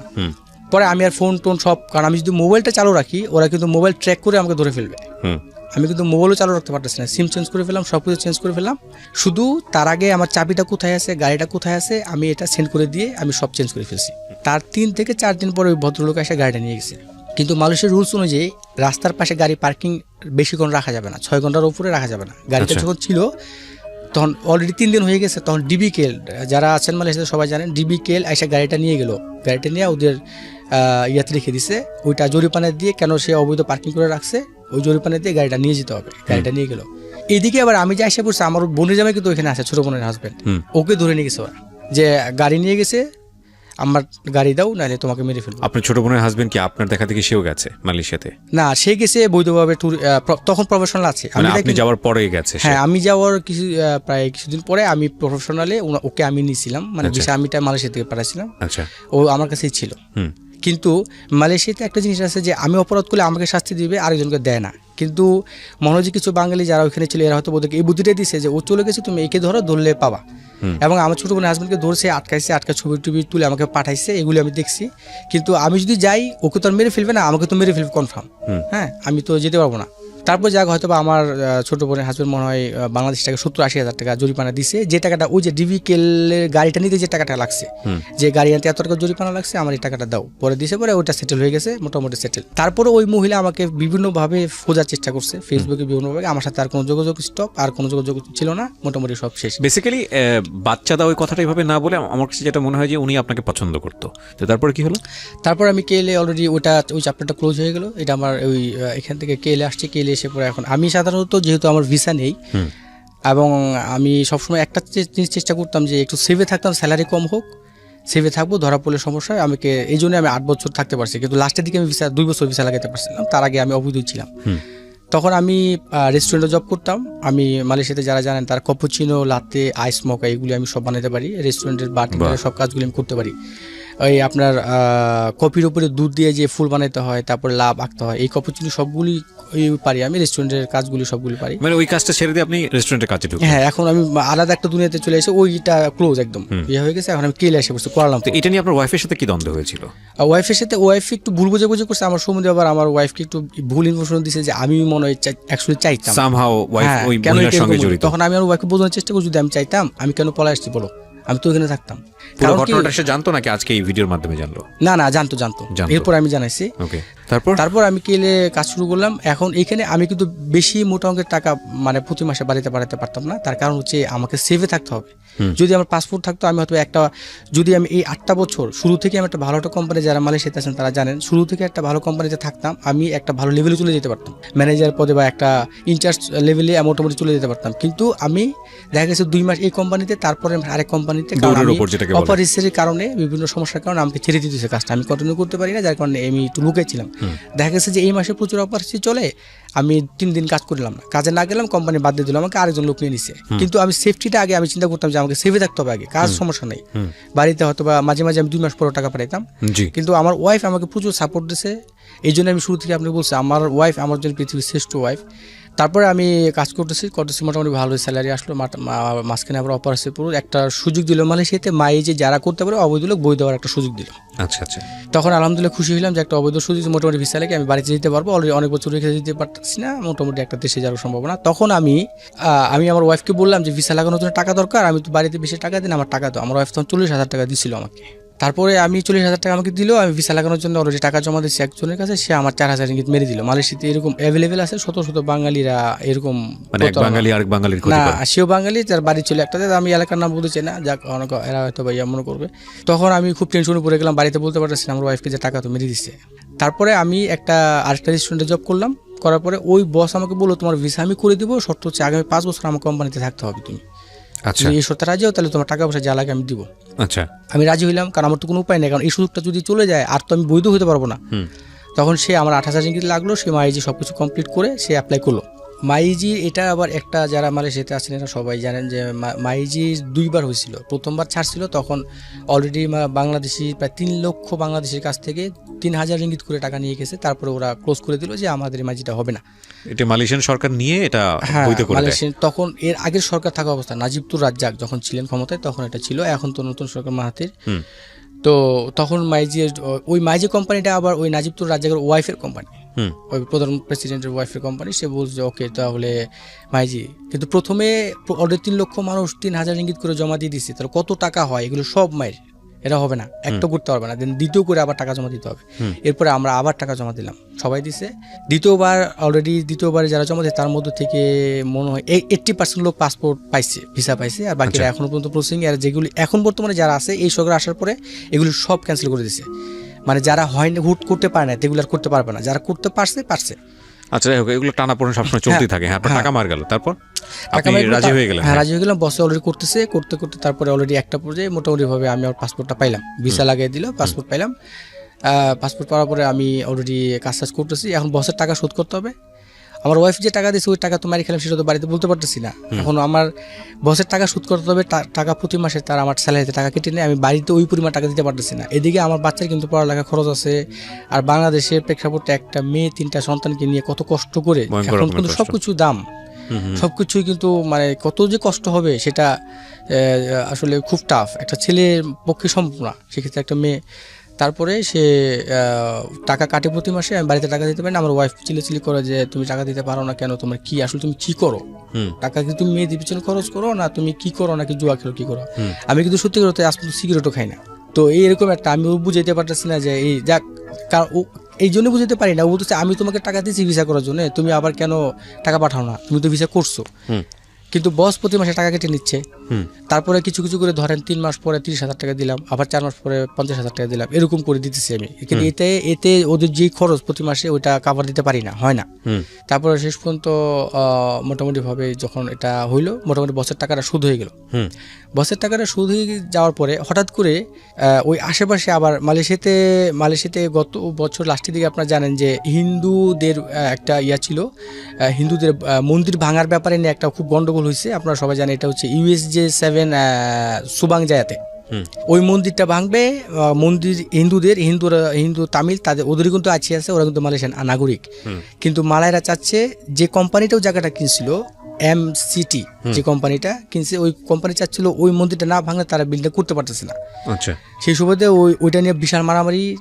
ওই এলাকাতেই ছিলাম আমি, যেখানে আমার রেস্টুরেন্টটার বিজনেসটা স্লো হয়ে গেল, রেস্টুরেন্টের কাজটা খুব স্লো হয়ে গেল। আমি বস বললো যে এখন স্যালারি পরিস্থিতি 3 মাসের মতো স্যালারি আমার আটকা পড়ে গেছে, কারণ সেল একবারে নাই। যেখানে প্রতিদিন সেল হতো 7-8 হাজার রিঙ্গিত, সেখানে চলে গেছে প্রায় 800-900 রিঙ্গিতের মতো। সেখানে আমার স্যালারি দিতে পারতেছে না, আমি খুব ইয়ের মধ্যে আছি, পরিস্থিতি খুব বস দিতে পারলো না। তখন আমি আবার বাড়িতে টাকা পাঠাতে পারতেছি না। তখন আমার ওয়াইফ তো বলতেছে না তুমি মনে হয় বিয়ে শাদী করছো, একটা কিছু একটা সন্দেহ করছে, এর আগে তো এই ঘটনা ঘটছে। তখন আমার মনে হচ্ছে যে তুমি মনে বিয়ে শাদী করছো একটা কিছু, তাহলে না হলে তুমি কি করো এগুলা। এদিকে সে বাসা ভাড়া দিতে পারতেছে না, ওই বাসাটা তো আমাদের ভাড়া, কারণ একবারে গ্রামের বাড়ি তো সে যায় না, তার ভাইয়ের কাছে যাবে না, কারণ ভাইয়ের সাথে তার কথা কাটাকাটি হয়েছে, কেন আমাকে সে চায়, সে কারণে বাসা ভাড়া দিতে হচ্ছে। মাসে সে স্কুলের বেতন দিতে হচ্ছে, আমার ছেলের স্কুল, 2টা মেয়ে মাদার সাথে পড়ে, ওদের স্কুলের বেতন, খাবার খরচ সবকিছু দিতে হয়। তো ও একা আর কোলাইতে পারতেছে না, বলে যে আমার পক্ষে তো আর সম্ভব না, তুমি একটা কিছু করো। আমার পক্ষে আর সম্ভব না, আমি আর পারবো না। ও আমাকে সরাসরি বলেই দিল। তো আর আমাকে এটা বলতেছে যদি আমার 3টা সন্তান না থাকতো তাহলে আমি তোমাকে ছেড়ে অনেক আগে চলে যেতাম, সন্তানের দিতে আগে আমি এই পরিস্থিতিতে আমি আছি। মোস্ট কমন ডায়লগ সংসারে এগুলো।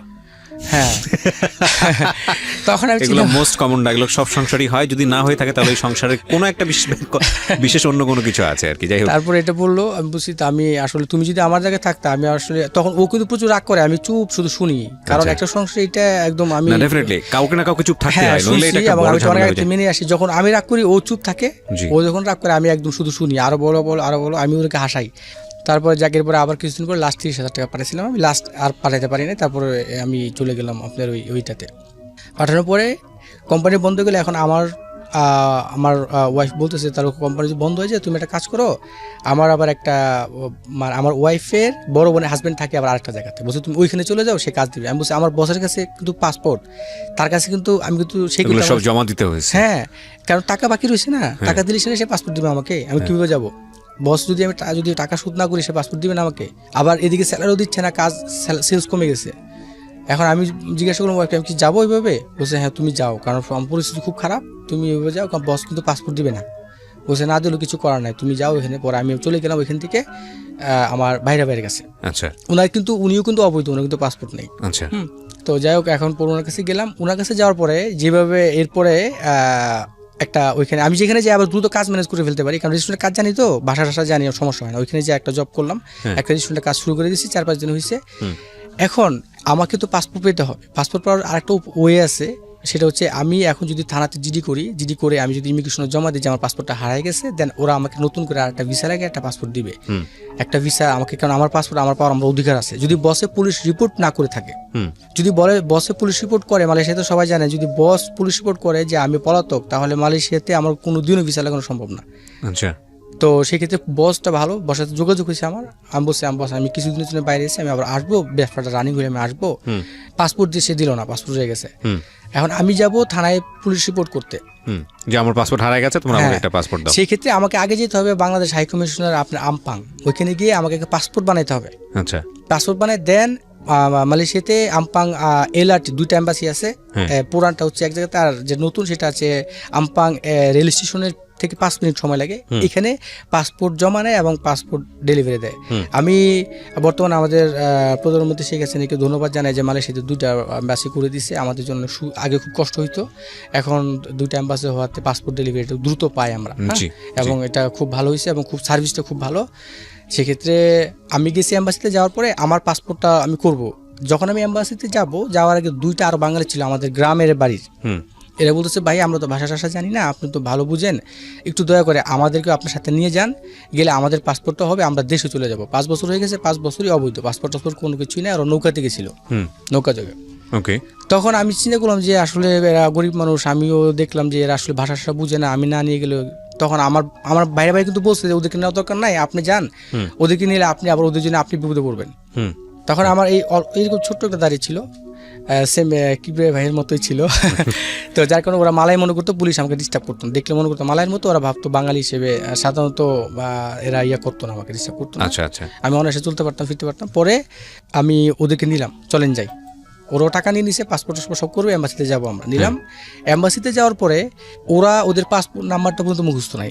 এইখানে আমি একটা খুব ইম্পর্টেন্ট একটা মেসেজ আমি দিতে চাই, মানে প্রত্যেকের পাসপোর্ট নাম্বারটা মুখস্থ যেন রাখে। পাসপোর্ট নাম্বারটা যদি মনে না থাকে, আপনি দয়া করে আপনার পাসপোর্টে একটা ফটোকপি করে আপনি জিমেইলে ব্যাকআপ দিয়ে রাখেন। আপনি পৃথিবীর যে কোনো জায়গাতে যান, জিমেইল থেকে ব্যাকআপটা বের করে আপনি এটা কাজে লাগাতে পারবেন। আমার পাসপোর্টটা যদি মানে এটা ফরেনারদের জন্য আত্মার মতো, পাসপোর্ট নাম্বারটা আপনি অবশ্যই মনে রাখবেন। না মুখস্থ রাখার কারণে কি সমস্যাটা হয়েছে আমি সেটা বলতেছি আপনাদেরকে। জি। করে নাই, তারপরে এম্বাসিতে গেলাম, ওরা বলতেছে পাসপোর্ট নাম্বার দেন, তার পাসপোর্ট মুখস্থ। বলছে পাসপোর্ট নাম্বার না থাকলে বের করার আরেকটা ওয়ে আছে, ভোটার আইডি নাম্বার দিলে তারা বের করতে পারে তার পাসপোর্টটা, কারণ ভোটার আইডি দিয়ে তো পাসপোর্ট করতে হয়। জি। আমরা তারপরে তার ভোটার আইডি ফটোকপি ছিল, ভোটার আইডি দেওয়ার পরে তারা চেক করে দেখলো যে এটা তো তার পাসপোর্ট নাই, তার কারণ সে যখন পাসপোর্টটা করছিল সেই জন্ম নিবন্ধন দিয়ে করছিল। সো ভোটার আইডি দিয়ে পাওয়ার তো কোনো সুযোগই নেই, সে জন্ম নিবন্ধন দিয়ে করছিল, ওই জন্ম নিবন্ধন নাম্বারটা তার কাছে নাই। কোনো রেকর্ডে, দুজনের কোনো রেকর্ডে আমরা পাচ্ছি না, পাসপোর্ট নাম্বারও পাচ্ছি না। যদি পাসপোর্ট নাম্বার থাকতো দেন আমরা রিনিউ করতে পারতাম একটা পাসপোর্ট। পরে ওরা বলে দিচ্ছে কি করবেন, আমারটা তো আছে, আমি দিয়ে দিচ্ছি অলরেডি, আমার ফটোকপি সব কিছু ছিল, আমারটা অলরেডি কথা বলে ফেলছি। বলছে আপনারা কাজ করেন, আমাদের পুরনো যে এম্বাসি ওইখানে যান, ওইখানে এই ধরনের কোনো ক্রিটিক্যাল প্রবলেম হলে ওরা এটা সলভ করে। ওইখানে যাওয়ার পরে কথা বললাম, বলছে যে তাহলে একটা কাজ করেন, আপনি যদি এইভাবে পাসপোর্ট না পান আপনার থানাতে একটা জিডি করেন যে পাসপোর্ট হারিয়ে গেছে, তারপরে দেখা যায় কোনো একটা ওয়েতে, আর নাহলে আরেকটা ওয়ে আছে আপনি নতুন করে পাসপোর্ট জমা দেন। যদি পুরানো পাসপোর্ট রিনিউ করে মালয়েশিয়া রিঙ্গিত 116 রিঙ্গিত লাগে, আপনারা সবাই জানেন ব্যাংকে টাকা জমা দিতে হয়, তারপরে রিসিট জমা দিলে আপনি নিয়ম অনুযায়ী আপনার পাসপোর্ট ডেলিভারি পেয়ে যাবেন মালয়েশিয়া রিঙ্গিত 116 রিঙ্গিত। ভুলেও কেউ কোনো দালালকে বেশি টাকা পয়সা দিবেন না। ওইখানেও দালাল আছে? হ্যাঁ আছে, সব জায়গাতেই আছে, বাঙালি দালাল ভাই সব জায়গাতেই আছে। দেখ ওটা অনেকে নিতে চায়, অনেকে 5-6 মাস পর পাসপোর্ট ডেলিভারি পায় না, ওইখানে আছে।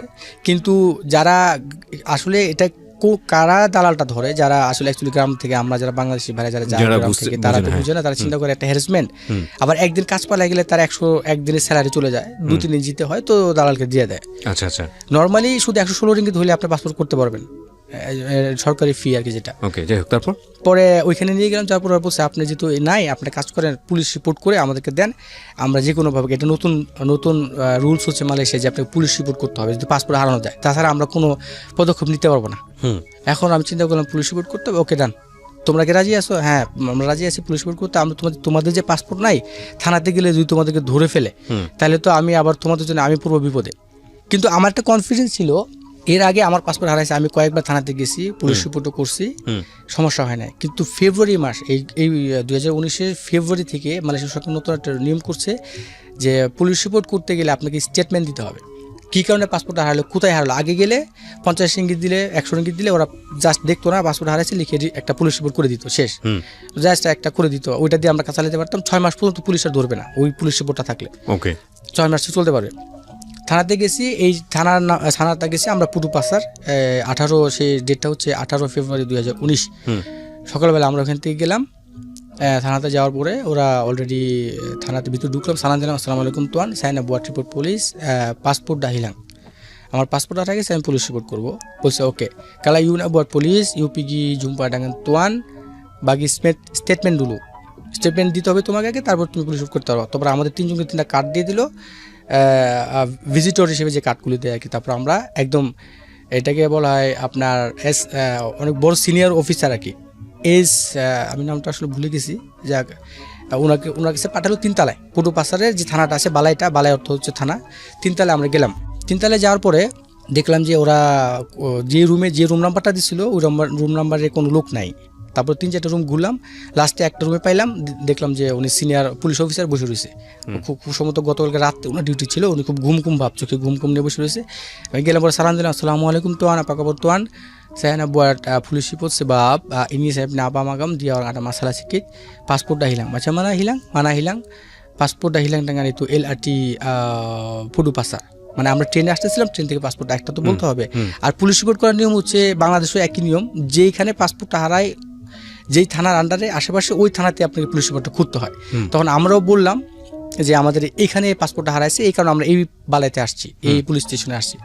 তখন তারা বললো যে ওকে, তোমাদের পাসপোর্ট নাম্বার দাও, আমরা যে পাসপোর্ট হারাইছি তো পাসপোর্ট নাম্বার দাও। পরে আমাকে একটা সাদা কাগজ দিল, সাদা কাগজের ভিতরে আমি আমারটা লিখলাম, আমারটা এই কারণে লিখলাম, আমারও তো রিপোর্ট করতে হবে, রিপোর্ট করে দেন পাসপোর্ট নিয়ে গেলে ইমিগ্রেশনে, দেন আমাকে ওরা ভিসা দিবে, নতুন স্টিকার দিবে, ওদের সাথে আমারটা আমি লিখে একসাথে দিয়ে দিলাম।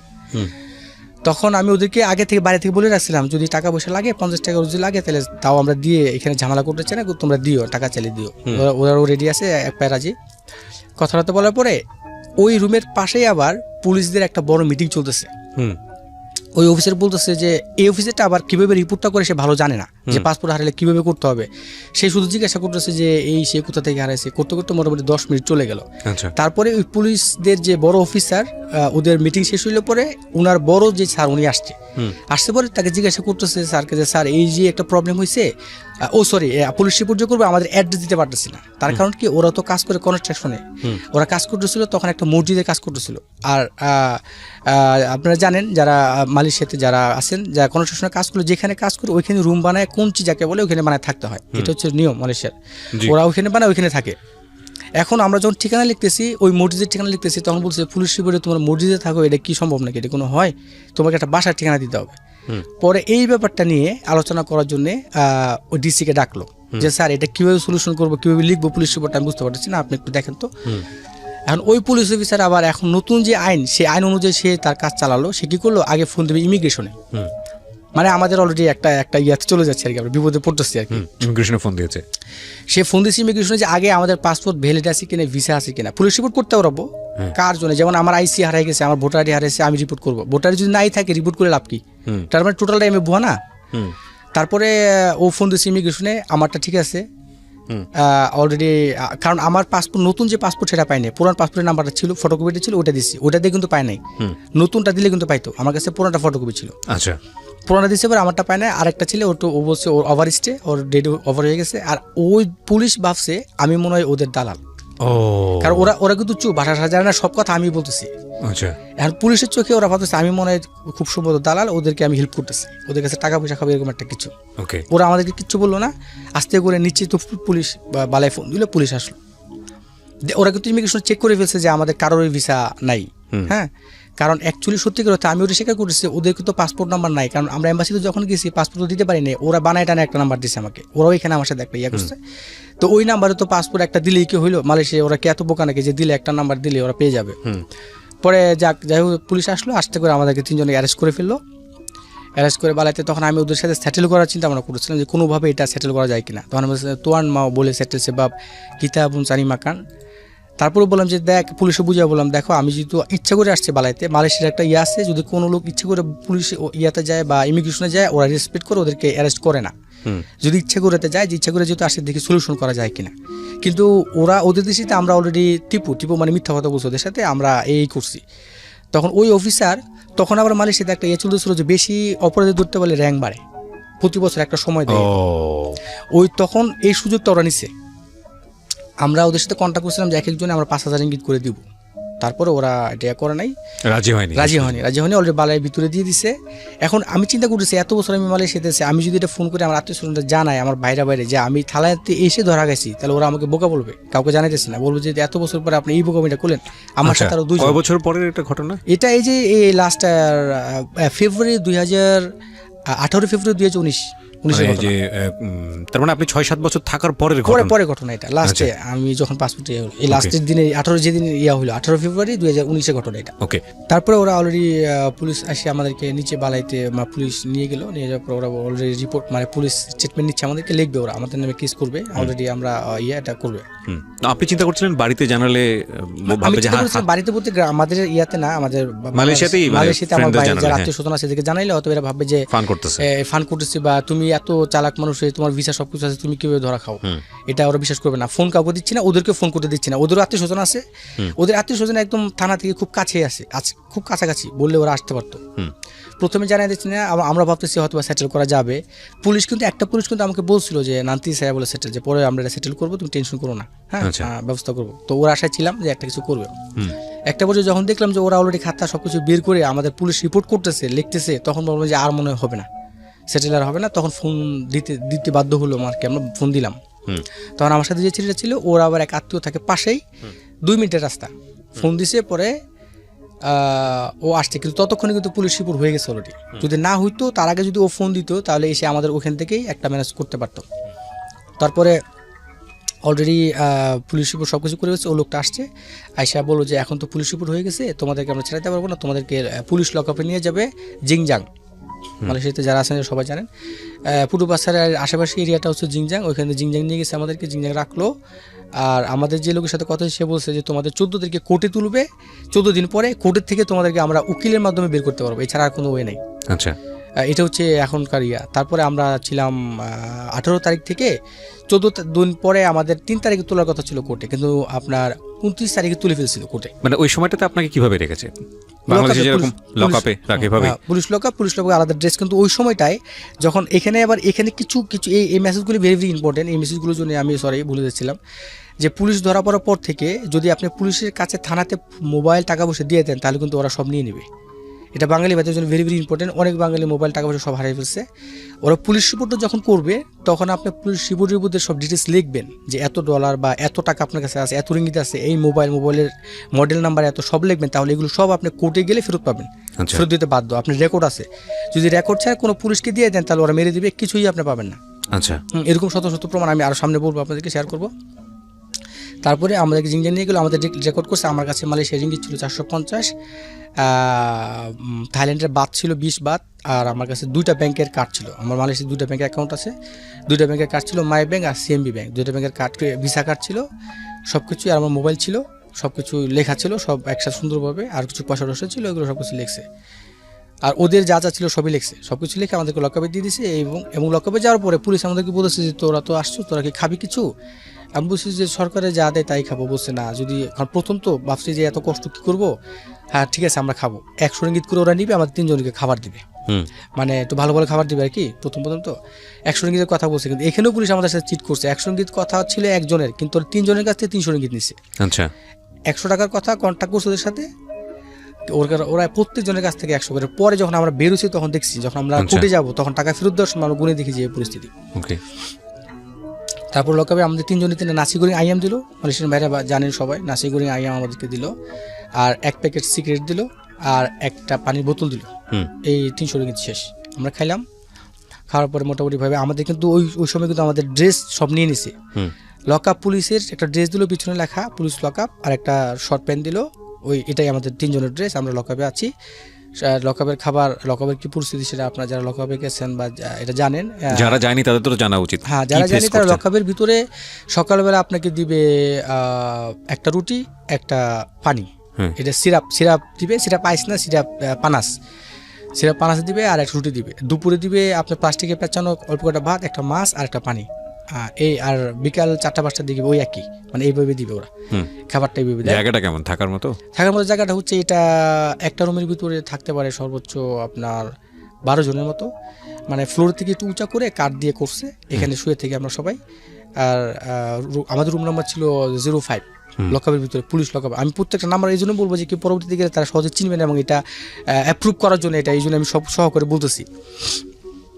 তারপরে 5 নম্বর রুমে ছিলাম, খাইতেছি, কিন্তু যেহেতু ধরা গেছে আমাদের সবার মনে কষ্ট, খাওয়া তো আর যায় না ভিতরে, কারণ কি পরিস্থিতি হইলো বাইরে, কে কি কার কি অবস্থা, এটা আসলে খুব একটা টেনশনের মধ্যে ওরা দুজন। এবং কি অবস্থা দাঁড়াবে সেটা তো জানেন না। হ্যাঁ, সেটা ফিউচারটা আসলে কি বেরোতে পারবো, আর ওদের তো পাসপোর্ট না, ওরা তো বেরোতে কোথায় যাবে, মানে কার কি হবে সবাই।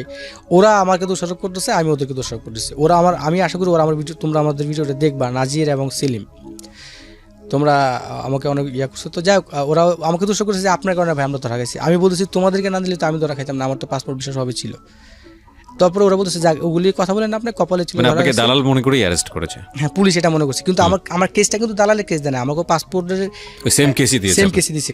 পাসপোর্টের কোর্স নাম্বারটা হচ্ছে এনাম সাতু সি, এটা হচ্ছে পাসপোর্টের, যেমন বাংলাদেশে 302 ধারা হচ্ছে মার্ডার কেসের যে ধারাটা, পাসপোর্টের ধারাটা হচ্ছে এনাম সাতু সি। এই এনাম সাতু সি যদি হয় সেক্ষেত্রে পাসপোর্টও নাই, ভিসাও নাই। কিন্তু যদি লিমা প্লাস সাতু হয় সেক্ষেত্রে পাসপোর্ট আছে, ভিসা নাই।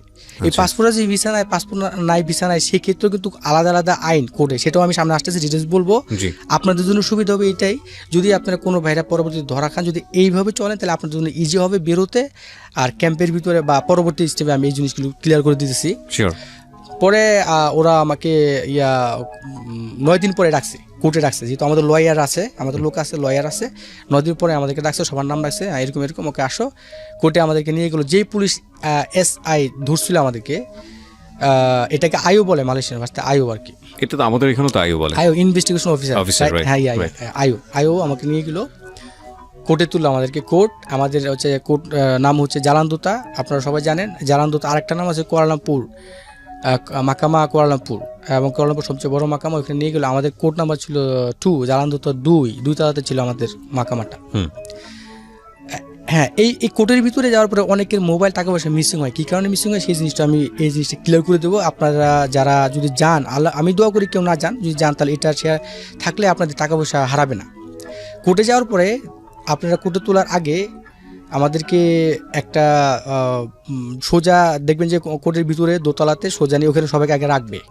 তারপরে আসবে, জাজ আসলে একে বলে আপনার হচ্ছে হাকিম, মালয়েশিয়া ওদের আসলে পরে ডাকবে। তার আগে আপনাকে আমাদেরকে একটা রুমে রাখছিল। তার আগে আমাদের যে ব্যাগ, ওই যে থানাতে যা ছিল সব কিন্তু দিয়েছি অলরেডি, আমাদের টাকা ব্যাগটা যা ছিল থানা থেকে। আমরা আবার যে ড্রেস পরে গেছিলাম ওই ড্রেস পরে আবার আসছি, একদম আগের মতোই সব ফেরত দিয়ে দিয়েছে। টাকা পয়সা গুনে দেখলাম, তখন দেখলাম যে 100 রিঙ্গিত করে কম, 300 রিঙ্গিত কম। তখন বুঝতে যে ওই পারলাম। টাকাটা ওই রেখে টাকাটা দিয়েছে। এরপরে ওই পুলিশ আবার কোর্টের ভিতরে এসে আবার আমাদের কাছে 50 টাকা করে দাবি করছে যে 50 টাকা করে দিয়ে আমরা পানি টেনে খাবো, এটা পুলিশের অভ্যাস, এটা ওরা করে মালয়েশিয়াতে সবাই জানে, আমরা দিয়ে দিছি 50 টাকা করে, যা তুই খাগা। পরে দিয়ে দিছে 50 টাকা করে, ওরা নিয়ে গেলো, তিনজনের কাছে 150 রিঙ্গিত নিয়ে গেলো, আমাদেরকে কোর্টে দিয়ে আমাদের লিস্ট করে চলে গেল। এখন এইখানে আবার আমাদের ব্যাগ ট্যাগ সব জমা দিতে হবে। এখানে আমরা একটা ভুল করছি, এটা পরবর্তী আর যারা দেখতেছি না আমাকে, তাদের জন্য শিক্ষণীয় বিষয়, আমাদের জন্য ভুল। আমরা যেটা ভুল করছি, আমরা এটা সব জমা দিয়ে দিচ্ছি, কিন্তু টাকাগুলি আমাদের পকেটে রাখা উচিত ছিল। যখন আমরা ব্যাগ সহকারে জমা দিয়ে দিচ্ছি, ওর ব্যাগের ভিতরে যা পাইছে সব নিয়ে নিছে পুলিশ, টাকা পয়সা সব নিয়ে নিছে ওখান থেকে। আমার মোবাইলটা আমার হাতে ছিল, মোবাইল আমি আমার সাথে দুজন ছিল, তিনজন আমরা মোবাইলটা জমা দিচ্ছি। মোবাইল জমা দিলে আপনার হাতে একটা নাম্বার লিখে দিবে যে এত নাম্বার, মোবাইলের পিছনে লিখে দিবে। আমার নাম্বার ছিল 17, আর আমার বাকি যারা ছিল তার 16, 17, 18 তিনটা সিরিয়াল ছিল, তার মানে এই হাতে ডান হাতে এভাবে মার্কার পেন দিয়ে লেখা থাকে, আর ওই মোবাইলের পিছনে মার্কার পেন দিয়ে লেখা থাকে 17। তার মানে পরবর্তীতে আমি কোর্টের থেকে আসলে আমার মোবাইলটা বের করতে সহজ হবে যে এই এত নাম্বার মোবাইলটা আমার, কারণ কার মোবাইল কাকে দিবে। পরে কোর্টের থেকে উঠছে, এদিকে ওই আমার সাথে যে একটা ছেলে ছিল নাজির, তার অলরেডি উকিল ঠিক সবারই, আমাদের জন্য সবার জন্য উকিল ঠিক করা ছিল। কন্ট্যাক্ট হয়েছে ওনার সাথে, 6000 রিঙ্গিত করে বের করে, সরি 8000 রিঙ্গিত, মালয়েশিয়ান 8000 রিঙ্গিত এক একজনকে বের করে দিবে। পাসপোর্ট থাক বা না থাক, পুলিশ ইমিগ্রেশন ওই উকিল এটা পারে। এবং এই উকিলটা মালয়েশিয়ার পাসপোর্ট কেসের জন্য এত ভালো উকিল, নাম না হচ্ছে নারা ডেভিল। আপনারা ইচ্ছা করলে যদি আপনাদের মনে চায়, আপনারা যদি ঝামেলা পড়েন, সে কাজ করে, লোক বের করে পরে টাকা নেয়, কোনো টেনশন নেই যে আপনার টাকা আগে সে মেরে দিবে। লোক বের করার পরে সে টাকা দিতে হয় 6000 রিঙ্গিত, 8000 রিঙ্গিত কন্ট্যাক্ট, কেউ 5000 করে, 6000 করে, এটা ডিপেন্ড করে আপনার লোকের উপরে সে কতটুকু। কি নাম ভদ্রলোকের? নারা, মিস্টার নারা, ইন্ডিয়ান ডেভিল। আচ্ছা। এবং মালয়েশিয়ায় তো যত বড় বড় লেভেলের ডক্টর বলেন, আপনি উকিল আছে, সব ইন্ডিয়ান। আচ্ছা, কারণ মালয়েরা বেশি লেভেলের পড়ালেখা করে না, অল্প করার পরে কাজে নেমে যায়, কারণ ওদের কাজটা অ্যাভেলেবেল।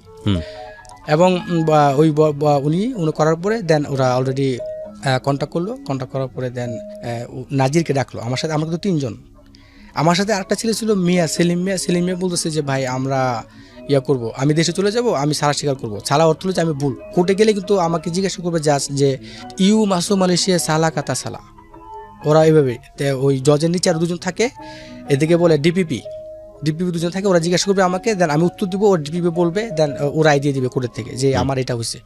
সালা হলে আমি অপরাধী, হলে সাজা, অপরাধী না হলে এরপরটা আমি আসতেছি। কোর্টে উঠছি, আলাদা আলাদা তুলছি তিনজনকে, আমাকে তুলছে, আমি উঠেই দেখলাম যে আমার পিছনে আমার লয়ার আছে, একটা মালাই লয়ার, আর আমার ভাইরা ভাই এক লোক পাঠাইছে। আমাকে বলতেছে যে আমরা আছে, টেনশন করো না, তোমাকে জিজ্ঞাসা করলে তুমি সালা, তুমি বলবো যে আমি সালা না, তাহলে তোমাকে আমরা বের করতে পারবো। সালা স্বীকার করলে তোমার রায় হয়ে যাবে, তুমি জেলে চলে যাবা। আমি বলছি স্যার তারা সালা বলছি, অলরেডি কোর্ট আমাকে জিজ্ঞাসা করছে যে ইউ মাসো মালয়েশিয়া সালা কাতা সালা। এখানে একটা বিষয় খুব ভেরি ভেরি ইম্পর্টেন্ট, অনেক বাংলাদেশের বাইরে এই ভুলের কারণে মাসের পরে মাস জেলে পড়ে আছেন। যখন কোর্টে জিজ্ঞাসা করে যে ইউ মাসো মালয়েশিয়া সালা কাতারা সালা, এখানে যদি আপনি মনে করেন যে আপনার সত্যিকারের সালা, আপনার পাসপোর্ট নাই, আপনি অপরাধী, আপনি স্ট্রেট বলে দেবেন আমি সালা, সালা। যদি সালা স্বীকার না করেন, আপনাকে পাঠাবে রিমান্ডে, 1 মাসের রিমান্ড। এই রিমান্ডটা আবার একটু ভিন্ন, বাংলাদেশের রিমান্ড মানে ধরে নিয়ে মারে কাটে এরকম না, ওরা এটা জেলের আগে রিমান্ড, মানে এখান থেকেও আপনার বের হওয়ার একটা সুযোগ আছে, আপনাকে পাঠাবে সুঙ্গে বলু। আমার বেলায় যেটা করছে সেটা বলে আপনাদের রাস্তাটা ক্লিয়ার হয়ে যাবে। তারপরে ওই ছেলেটা যে নাজির, তার সাথে কন্ট্যাক্ট হলো, তার কোনো কিছু ছিল না, টাকা দিয়ে দিয়েছে, সে বেরিয়ে গেছে, স্টেট সাথে বেরিয়ে গেছে, তার কেস অলরেডি ফিনিশ। সে যাওয়ার সময় তার মোবাইলটা সব কিছু নিয়ে গেলো, আমাকে বলে দিচ্ছে ভাই আমি অলরেডি বেরিয়ে চলে যাচ্ছি। আমার সাথে আরেকটা ছেলে যে ছিল সেলিম মিয়া, সে বলছে যে না আমি দেশে চলে যাবো, সে স্বীকার করছে হ্যাঁ আমি সালা। তার জেল হইলো 3 মাস। এখন আমাকে অলরেডি পাঠিয়ে দিল সুঙ্গাবুলুতে, যেহেতু আমি রিমান্ডে আছি, আমাকে দিয়ে দিল সুঙ্গাবুলুতে। তারপরের মাসে 23 তারিখে আমার আবার মাকামা, 1 মাসের জন্য আমাকে পাঠিয়ে দিল সুঙ্গাবুলু। ওইখানে এই সুঙ্গাবুলুতে যে যাব রিমান্ডে, এখানে আবার যে জেলের ভিতরে যে সিচুয়েশনটা, যেখানে আসলে আমরা বাঙালিরা খুব প্রতারিত, মানে খুব কষ্টের মধ্যে, এবং এখানে ফরেনারদেরকে মালায়রা, মানে আপনি 1 মাসের রিমান্ডে গেলেন? হ্যাঁ 1 মাসের রিমান্ডে গেলাম। জেলের ভিতরে ঢোকার সময় এখানে কিছু ভুল হয় যে কারণে বাঙালিরা অনেক মাই খায়। এই জিনিসগুলি আমি শেয়ার করতে চাই, যেন কেউ যদি আপনি কি এক্সপেরিয়েন্স করেছেন এটাই আমাদেরকে শেয়ার করেন প্লিজ। হ্যাঁ সেটাই। তারপরে আমাদেরকে নিয়ে এগুলো লরিতে করে সুঙ্গাবুলু, ওইখানে আমাকে ঢুকানোর সাথে সাথে যেটা করতে হবে, আমার কাপড় চোপড় সব খুলে, যা আছে আমার বেল্টের সব খুলে, ইম্পর্টেন্ট যে জিনিসগুলো আছে, আমাদের টাকা পয়সা। এখানে আমরা অনেকে ভুল করি, যে আমার বেলায় আমি যেটা করে আসছি, টাকা পয়সা যেগুলো আছে, যেগুলো মূল্যবান, এই জিনিসগুলি একটা প্লাস্টিকের ব্যাগ দেবে, এটার ভিতরে ঢুকে দিতে হবে, তাহলে এই জিনিসগুলো পরবর্তীতে আমি ফেরত পাবো। প্রত্যেকটা জিনিস আমাকে ফেরত দিবে আলাদা, যেমন টাকা, মোবাইল, পয়সা যা আছে এটার ভিতরে ঢুকে দিলে ওরা একটা একটা নাম্বার দিবে, নাম্বার দিয়ে ওরা রেখে দিবে।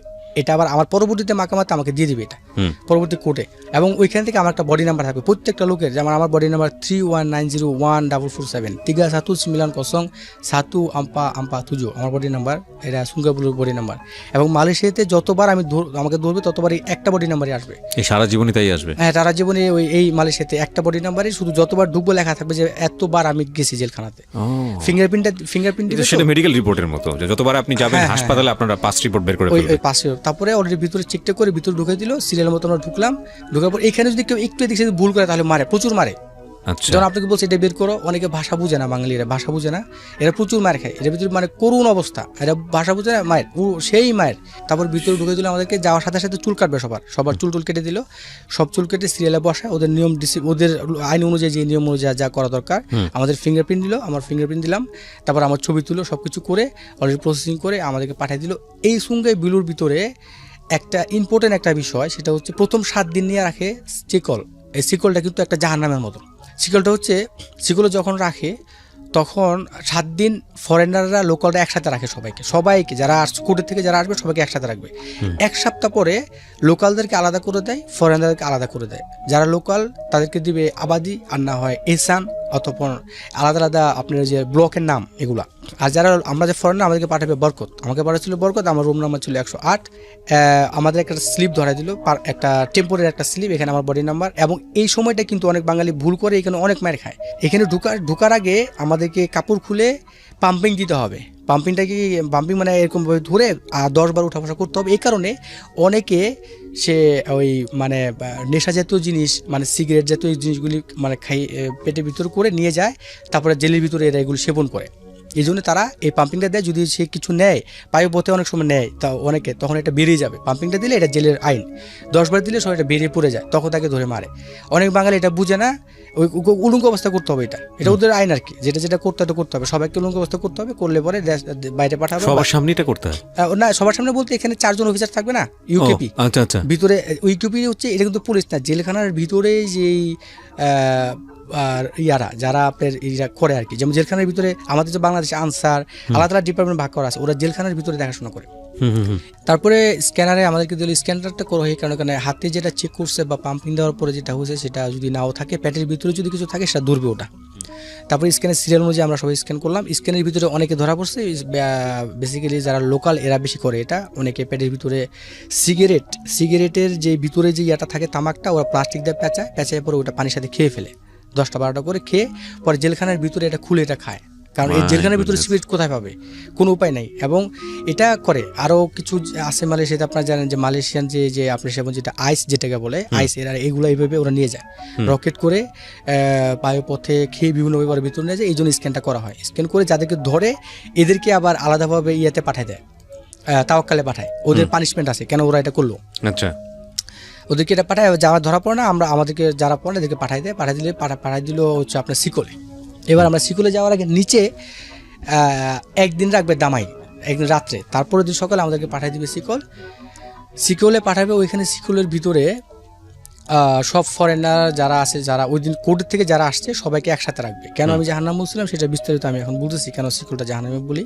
একসাথে থাকার পরে এখানে আমাদেরকে একদম যারা নতুন প্রথমবার গেছে জেলে, তাদেরকে একটা ড্রেস দেয়, একটা জামা দিবে, একটা প্যান্ট দিবে, একটা সাবান, একটা টুথপেস্ট। জেলখানার এই নিয়মটা ভালো, তো আমাদেরকে সবাই দিয়েছে। ফার্স্ট সবাই গেছি, যাওয়ার পরে জেলের ভিতরে শিকলে যাওয়ার পরে ওরা কি করছে, যারা নতুন এদের ড্রেসগুলো ওরা খুলে নেয়। লোকাল যারা গ্যাংস্টার যারা আছে, মাফিয়া গ্যাংস্টার যারা আছে, এরা খুলে নিয়ে এরা এটাকে চিরে রশি বানায়।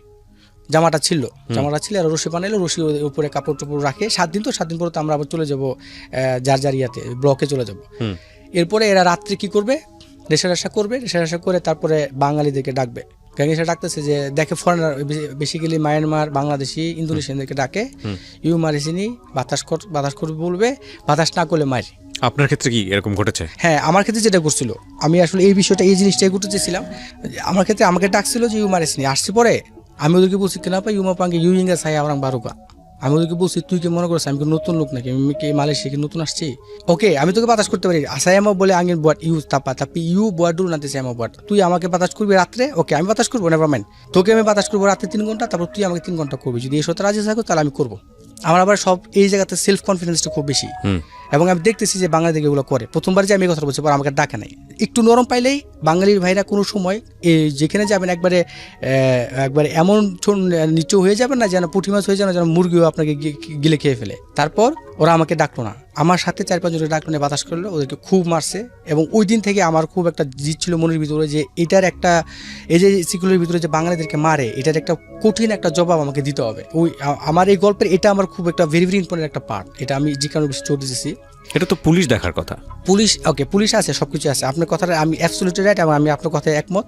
পুলিশ আছে, যদি আমি পুলিশে কমপ্লেন আজকে দিলাম, আমি কমপ্লেন দিচ্ছি যে স্যারও আমাকে মারছে, কালকে ওরা আমাকে মেরে ফেলবে পিটাইতে পিটাইতে, তুই কেন বললি? ওরা সবাই ইউনাইটেড? হ্যাঁ ইউনাইটেড তো, আর ওরা তো ওই দেশের লোকাল না।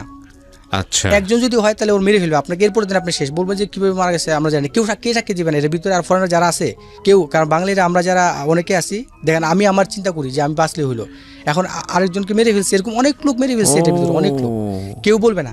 এই জন্য এই বিষয়টা আমার খুবই খারাপ লাগছে। আমার মনে হয় যদি এই সঙ্গে বলে এই বিষয়টা নিয়ে কোনো পরিচালক কোনো মুভি তৈরি করে, 2020-এর শ্রেষ্ঠ মুভি হবে। আমি আর বিষয়গুলো শেয়ার করতেছি অলরেডি। আপনার ডাইকে নিয়ে মারলো, আমার সাথে একটা লোক ছিল বাংলাদেশে, ওকে নিয়ে খুব মারলো, মারার পরে আমি ডাকছি, আমি বলছি যে আপনি গেছেন বাতাস করছে, ভাই আমি যদি না যেতে তো আমাকে মেরে ফেলবে। আচ্ছা ঠিক আছে আপনি যান বাতাস করেন, বলছি ঠিক আছে বাতাস করেন। আবার ডাকছে গিয়ে বাতাস টাস করলো। তারপরের দিন আরেকজন নেপালের একটা ছেলেকে ডেকে নিল, ও যাইতে চায়, ওরে নিয়ে রাত্রে 3টার সময় মারা শুরু করছে। তারপরে দিন সকাল 7টা পর্যন্ত মারতে শেষ পর্যন্ত সকালের দিকে ওরে উলঙ্গ করে শোয়ে ওর উপর প্রস্রাব করে দিল। ওই গ্যাংস্টারটা প্রস্রাব করে দিলে আবার মারে মানে ওর তো এখন নেশা। পুলিশ কি একদমই দেখে না কি হচ্ছে ভিতরে? পুলিশ, কারণ কি ওদের ভিতরে ডিউটিরত অবস্থায় মাত্র 3 জন থাকে, চেগু যাদেরকে বলে, চেগু পুলিশ। চেগু অর্থ হচ্ছে টিচার, কিন্তু আমরা চেগু ডাকি। 3টা পুলিশ থাকে, ওরা ভিতরে থাকে। আপনাকে যে মারতেছে, মারা শব্দটা গেলে তো ওরা আসবে। ওই দিনের কোর্টের থেকে 7 দিন শেষ কষ্ট মষ্ট করে কাটাইলাম। আমার জামা টামা তো সবই নিয়ে গেলো, নিয়ে তো ওরা রশি বানাই ফেলছে, সবারই নিয়ে যায়। ওই দিন 7 দিন, তারপর আমাদের ব্লকে পাঠিয়ে দিল, ব্লকে গেলাম, ব্লকে গিয়ে মোটামুটি ভাবে এরপরে নেক্সট মাকাম আমাকে ডাকবে আবার, আমার বিচার তো চলতেছে অন প্রসেসিং। জি, নেক্সট মাকাম আমার পড়ছে 23 তারিখ, এর পরের মাসে, মানে মার্চ মাসে, ফেব্রুয়ারিতে গেল, মার্চ মাসের 23 তারিখে আমাকে ডাকছে, আমি গেলাম। যার পর ওইখানে আমার বস আসছে, আমার বস চলে গেছিল চীনে। আমি যেদিন ধরছি আমি যেদিন ধরা খেয়েছি তার 2 দিন আগে বস চীনে চলে গেছে। চীনে থেকে আসছে, আইসা পর পাসপোর্ট আইসা দিয়ে গেছে কোর্টে, আমার বিচার প্রক্রিয়া কোর্টে চলতেছে। চলার পরে এই পাসপোর্ট যখন দিয়ে যাওয়ার পরে এই পাসপোর্ট পাঠাবে ওরা, ইমিগ্রেশন চেকে পাঠাবে, এটা হচ্ছে কোর্টের নিয়ম। তোমার পাসপোর্ট দিয়ে গেছে তোমার বসে, আমরা এই কোর্ট পাসপোর্ট পাঠাচ্ছি, তো ইমিগ্রেশন চেকে পাঠাচ্ছি, ওকে দেন ভালো। কিন্তু ওদের এই যে পাসপোর্ট চেকের প্রসেসিংটা এত লেন্দি, আমার পাসপোর্ট চেক করতে আমার চলে গেছে 4 মাস। এইখানে আরেকটা বিষয়, এই যে যদি আপনাদের যারা ফরেনার আমরা যারা আছি, প্রত্যেক ভাইয়েরা আপনারা অবশ্যই আপনাদের ফ্যামিলি মেম্বারের 2 থেকে 3টা মোবাইল নাম্বার অবশ্যই আপনার মুখস্থ রাখবেন। তা না হলে আমার বেলা যেটা হচ্ছে, আরও মানুষের বেলায় দেখুন, আমরা সবাই মোবাইল ডিভাইসের উপরে ডিপেন্ড করি, সেভ করে রাখছি সব মোবাইল নাম্বার, কিন্তু আমার একটা মোবাইল নাম্বার মুখস্থ নাই। আমার ওয়াইফের নাম্বারটা মুখস্থ ছিল, আমার ওয়াইফের নাম্বারটা বন্ধ, আমি ফোন করেছিলাম, পরে আমি বাইরে এসে বাংলাদেশে এসে পরে জানতে পারলাম যে সেই মোবাইলটা চুরি হয়েছে। এটা অনেক পরের ঘটনা, পরে পাসপোর্ট চেক হয়ে আসলে যে আমার সবকিছু ওকে দেন, আমাকে ওরা কোর্টের থেকে ছেড়ে দিবে। তারপর আপনাকে আবার এখানে পাঠিয়ে দিল। হ্যাঁ, আবার এটাকে পাঠাইলো। এইবার আমি যে যাব, এখন আমি একটা প্ল্যান করলাম, এইবার তো আবার আমাকে প্রত্যেকবার যাই সিকুলে থাকতে হয় 7 দিনের নিয়ম, যতবারই পাঠাবে আপনাকে সিকুলে যেতে হবে, সিকুল থেকে আবার আপনি ওখানে যাবেন। এবার কিছু পরে এখানে আবার আমার কিছু নাইজেরিয়ান কিছু ফ্রেন্ডের সাথে আমার ফ্রেন্ডশিপ হয়েছে, নাইজেরিয়ান গ্যাংস্টার মাফিয়া, তারপর থাইল্যান্ডের, এদের সাথে আমার সম্পর্ক হয়েছে এই কারণে যে নাইজেরিয়ানরা সবসময় বাঙালিদের, কোনো বাঙালি হোক তারপরে আপনার ইন্দোনেশিয়ান যে হোক, কোনো বিপদগ্রস্ত হলে এদেরকে হেল্প করে, কারণ ওদের বডিতে হেভি তো, ওরা কাউকে ভয় পায় না। আর মালাইরা তো আইস বেশি যারা সেবন করে, এদের শরীর থাকে কিন্তু কোনো শক্তি থাকে না, ধাক্কা দিলে পড়ে যাবে। তো এরা কি করতো, সবসময় যদি কোনো বাঙালিকে ডাকতো, একটা নাইজেরিয়া যদি থাকে হেল্প করতো, ডাকতে দিত না। তো এরকম 7-8টা নাইজেরিয়ান ফ্রেন্ড আমার হয়ে গেছে অলরেডি। এদের সাথে আমরা একসাথে কোর্টে যাই, আমরা আসি, যার কারণে ওরা এসি করলে আমাকে ডিস্টার্ব করতে পারে না। ওকে, তো লাস্টে আমি তারপরের মাকামাতে গেলাম, এটা 3 নম্বর মাকামাতি, কিন্তু দ্বিতীয় যাওয়ার পরে 3য় নম্বর মাকামাতি গেছি। পরে ওই আমাদের দলের একজনের সাথে কিছু ওই আবু ছিল, ওরা খুব মারবে আমাদেরকে, মানে আমাকে ডাকছে, নাইজেরিয়ানরা আমাকে ছাড়ে না, আমিও জানি বাতাস করতে, ওরা এর আগের বারের মাকামা থেকে আমার উপরে খেপা যে ওরা আমাকে মারবে। আর আমিও বাঙালিদের কারো ডাকলে আমি প্রোটেক্ট করি না, আমি দেবো না, তুমি বাঙালি আমরা বাঙালি, তুমি ডাকলে তুমি কেন যাও, তুমি এখানে তোমাকে ডাকছো, তুমি যাই তুমি বাতাস করবা, ঠিক আছে করবা, সমস্যা নেই, কিন্তু চেঞ্জ করে অন্য লোক নিবে বা এটা করে। এইবার আমাকে ডাকছে যে আসো, আমি যাই নাই। পরে 7 দিনের 6 দিন হয়ে গেছে, 7 দিন সকালবেলা যখন আমাদেরকে ব্লকে চেঞ্জ করে নিয়ে যাবে, তখন আইসা আমাকে বলতেছে, আমার চশমাটা নিয়ে গেল, চশমাটা আর আমার গ্লাসটা নিয়ে গেল। দিবে না। ওদের উদ্দেশ্য যে একটা মানে একটা কুদুরে ঝামেলা একটা পাকাইতে হবে। তো কিন্তু আমি দেখলাম যে এমনভাবে অত্যাচারিত হচ্ছে বাঙালিরা, যদি এটা একটা কোনো একটা জোরো সোরে একটা আমরা উদ্যোগ না নিই, তাহলে বাঙালিদের, আমাদের ফরেনারদের যারা আর আছে, অনেক ইন্দোনেশিয়ানরা আছে, এদের অবস্থা খুব খারাপ, এরা খুব মারে। পরে আমার মেজাজটা খুব গরম, এগুলো আমি ওদেরকে সুন্দরভাবে বলছি, দেখ আমার ড্রেস তো নিয়ে গেছিস, আমার প্রিন্ট তো নিয়ে গেছিস, আমার কিছু আসা যায় না, কিন্তু আমার চশমাটা দিয়ে দয়া করে, কারণ চশমাটা না হলে আমি ছোটোবেলা থেকে পড়ি, আমার চোখ ব্যথা করবে, পরে আমার সমস্যা হবে। জেলের ভিতরে ওষুধপত্র তো দেয় না, সপ্তাহে একটা করে ট্যাবলেট দেয়, দয়া করে আমারটা দিয়ে দে। দিল না। এরপরের বার আমি যে ওদেরকে বললাম, দেখ আমি 3 বার বলবো যদি তোর আমার চশমা দেশ দে, 3বারের পরে 4বার কিন্তু আমি আর বলবো না।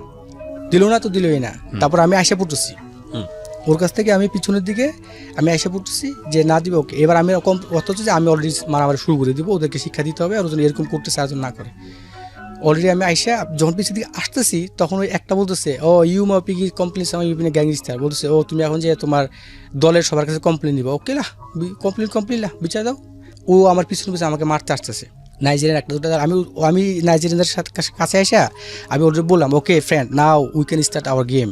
বলছি পরে ওরা উঠা একটা ধাক্কা দিচ্ছে, এখান থেকে ওইখানে গিয়ে পড়ছে পরে ওরা প্রায় 70-80 জন, কিন্তু আমি একা আর 7 জন নাইজেরিয়ান, ওদেরকে মেরে একদম জাত অবস্থা, নাক মুখ ফাটায় সব কিছু একদম ছেঁড়া বেড়া অবস্থা, কারণ ধাক্কা দিলেই পড়ে যায়।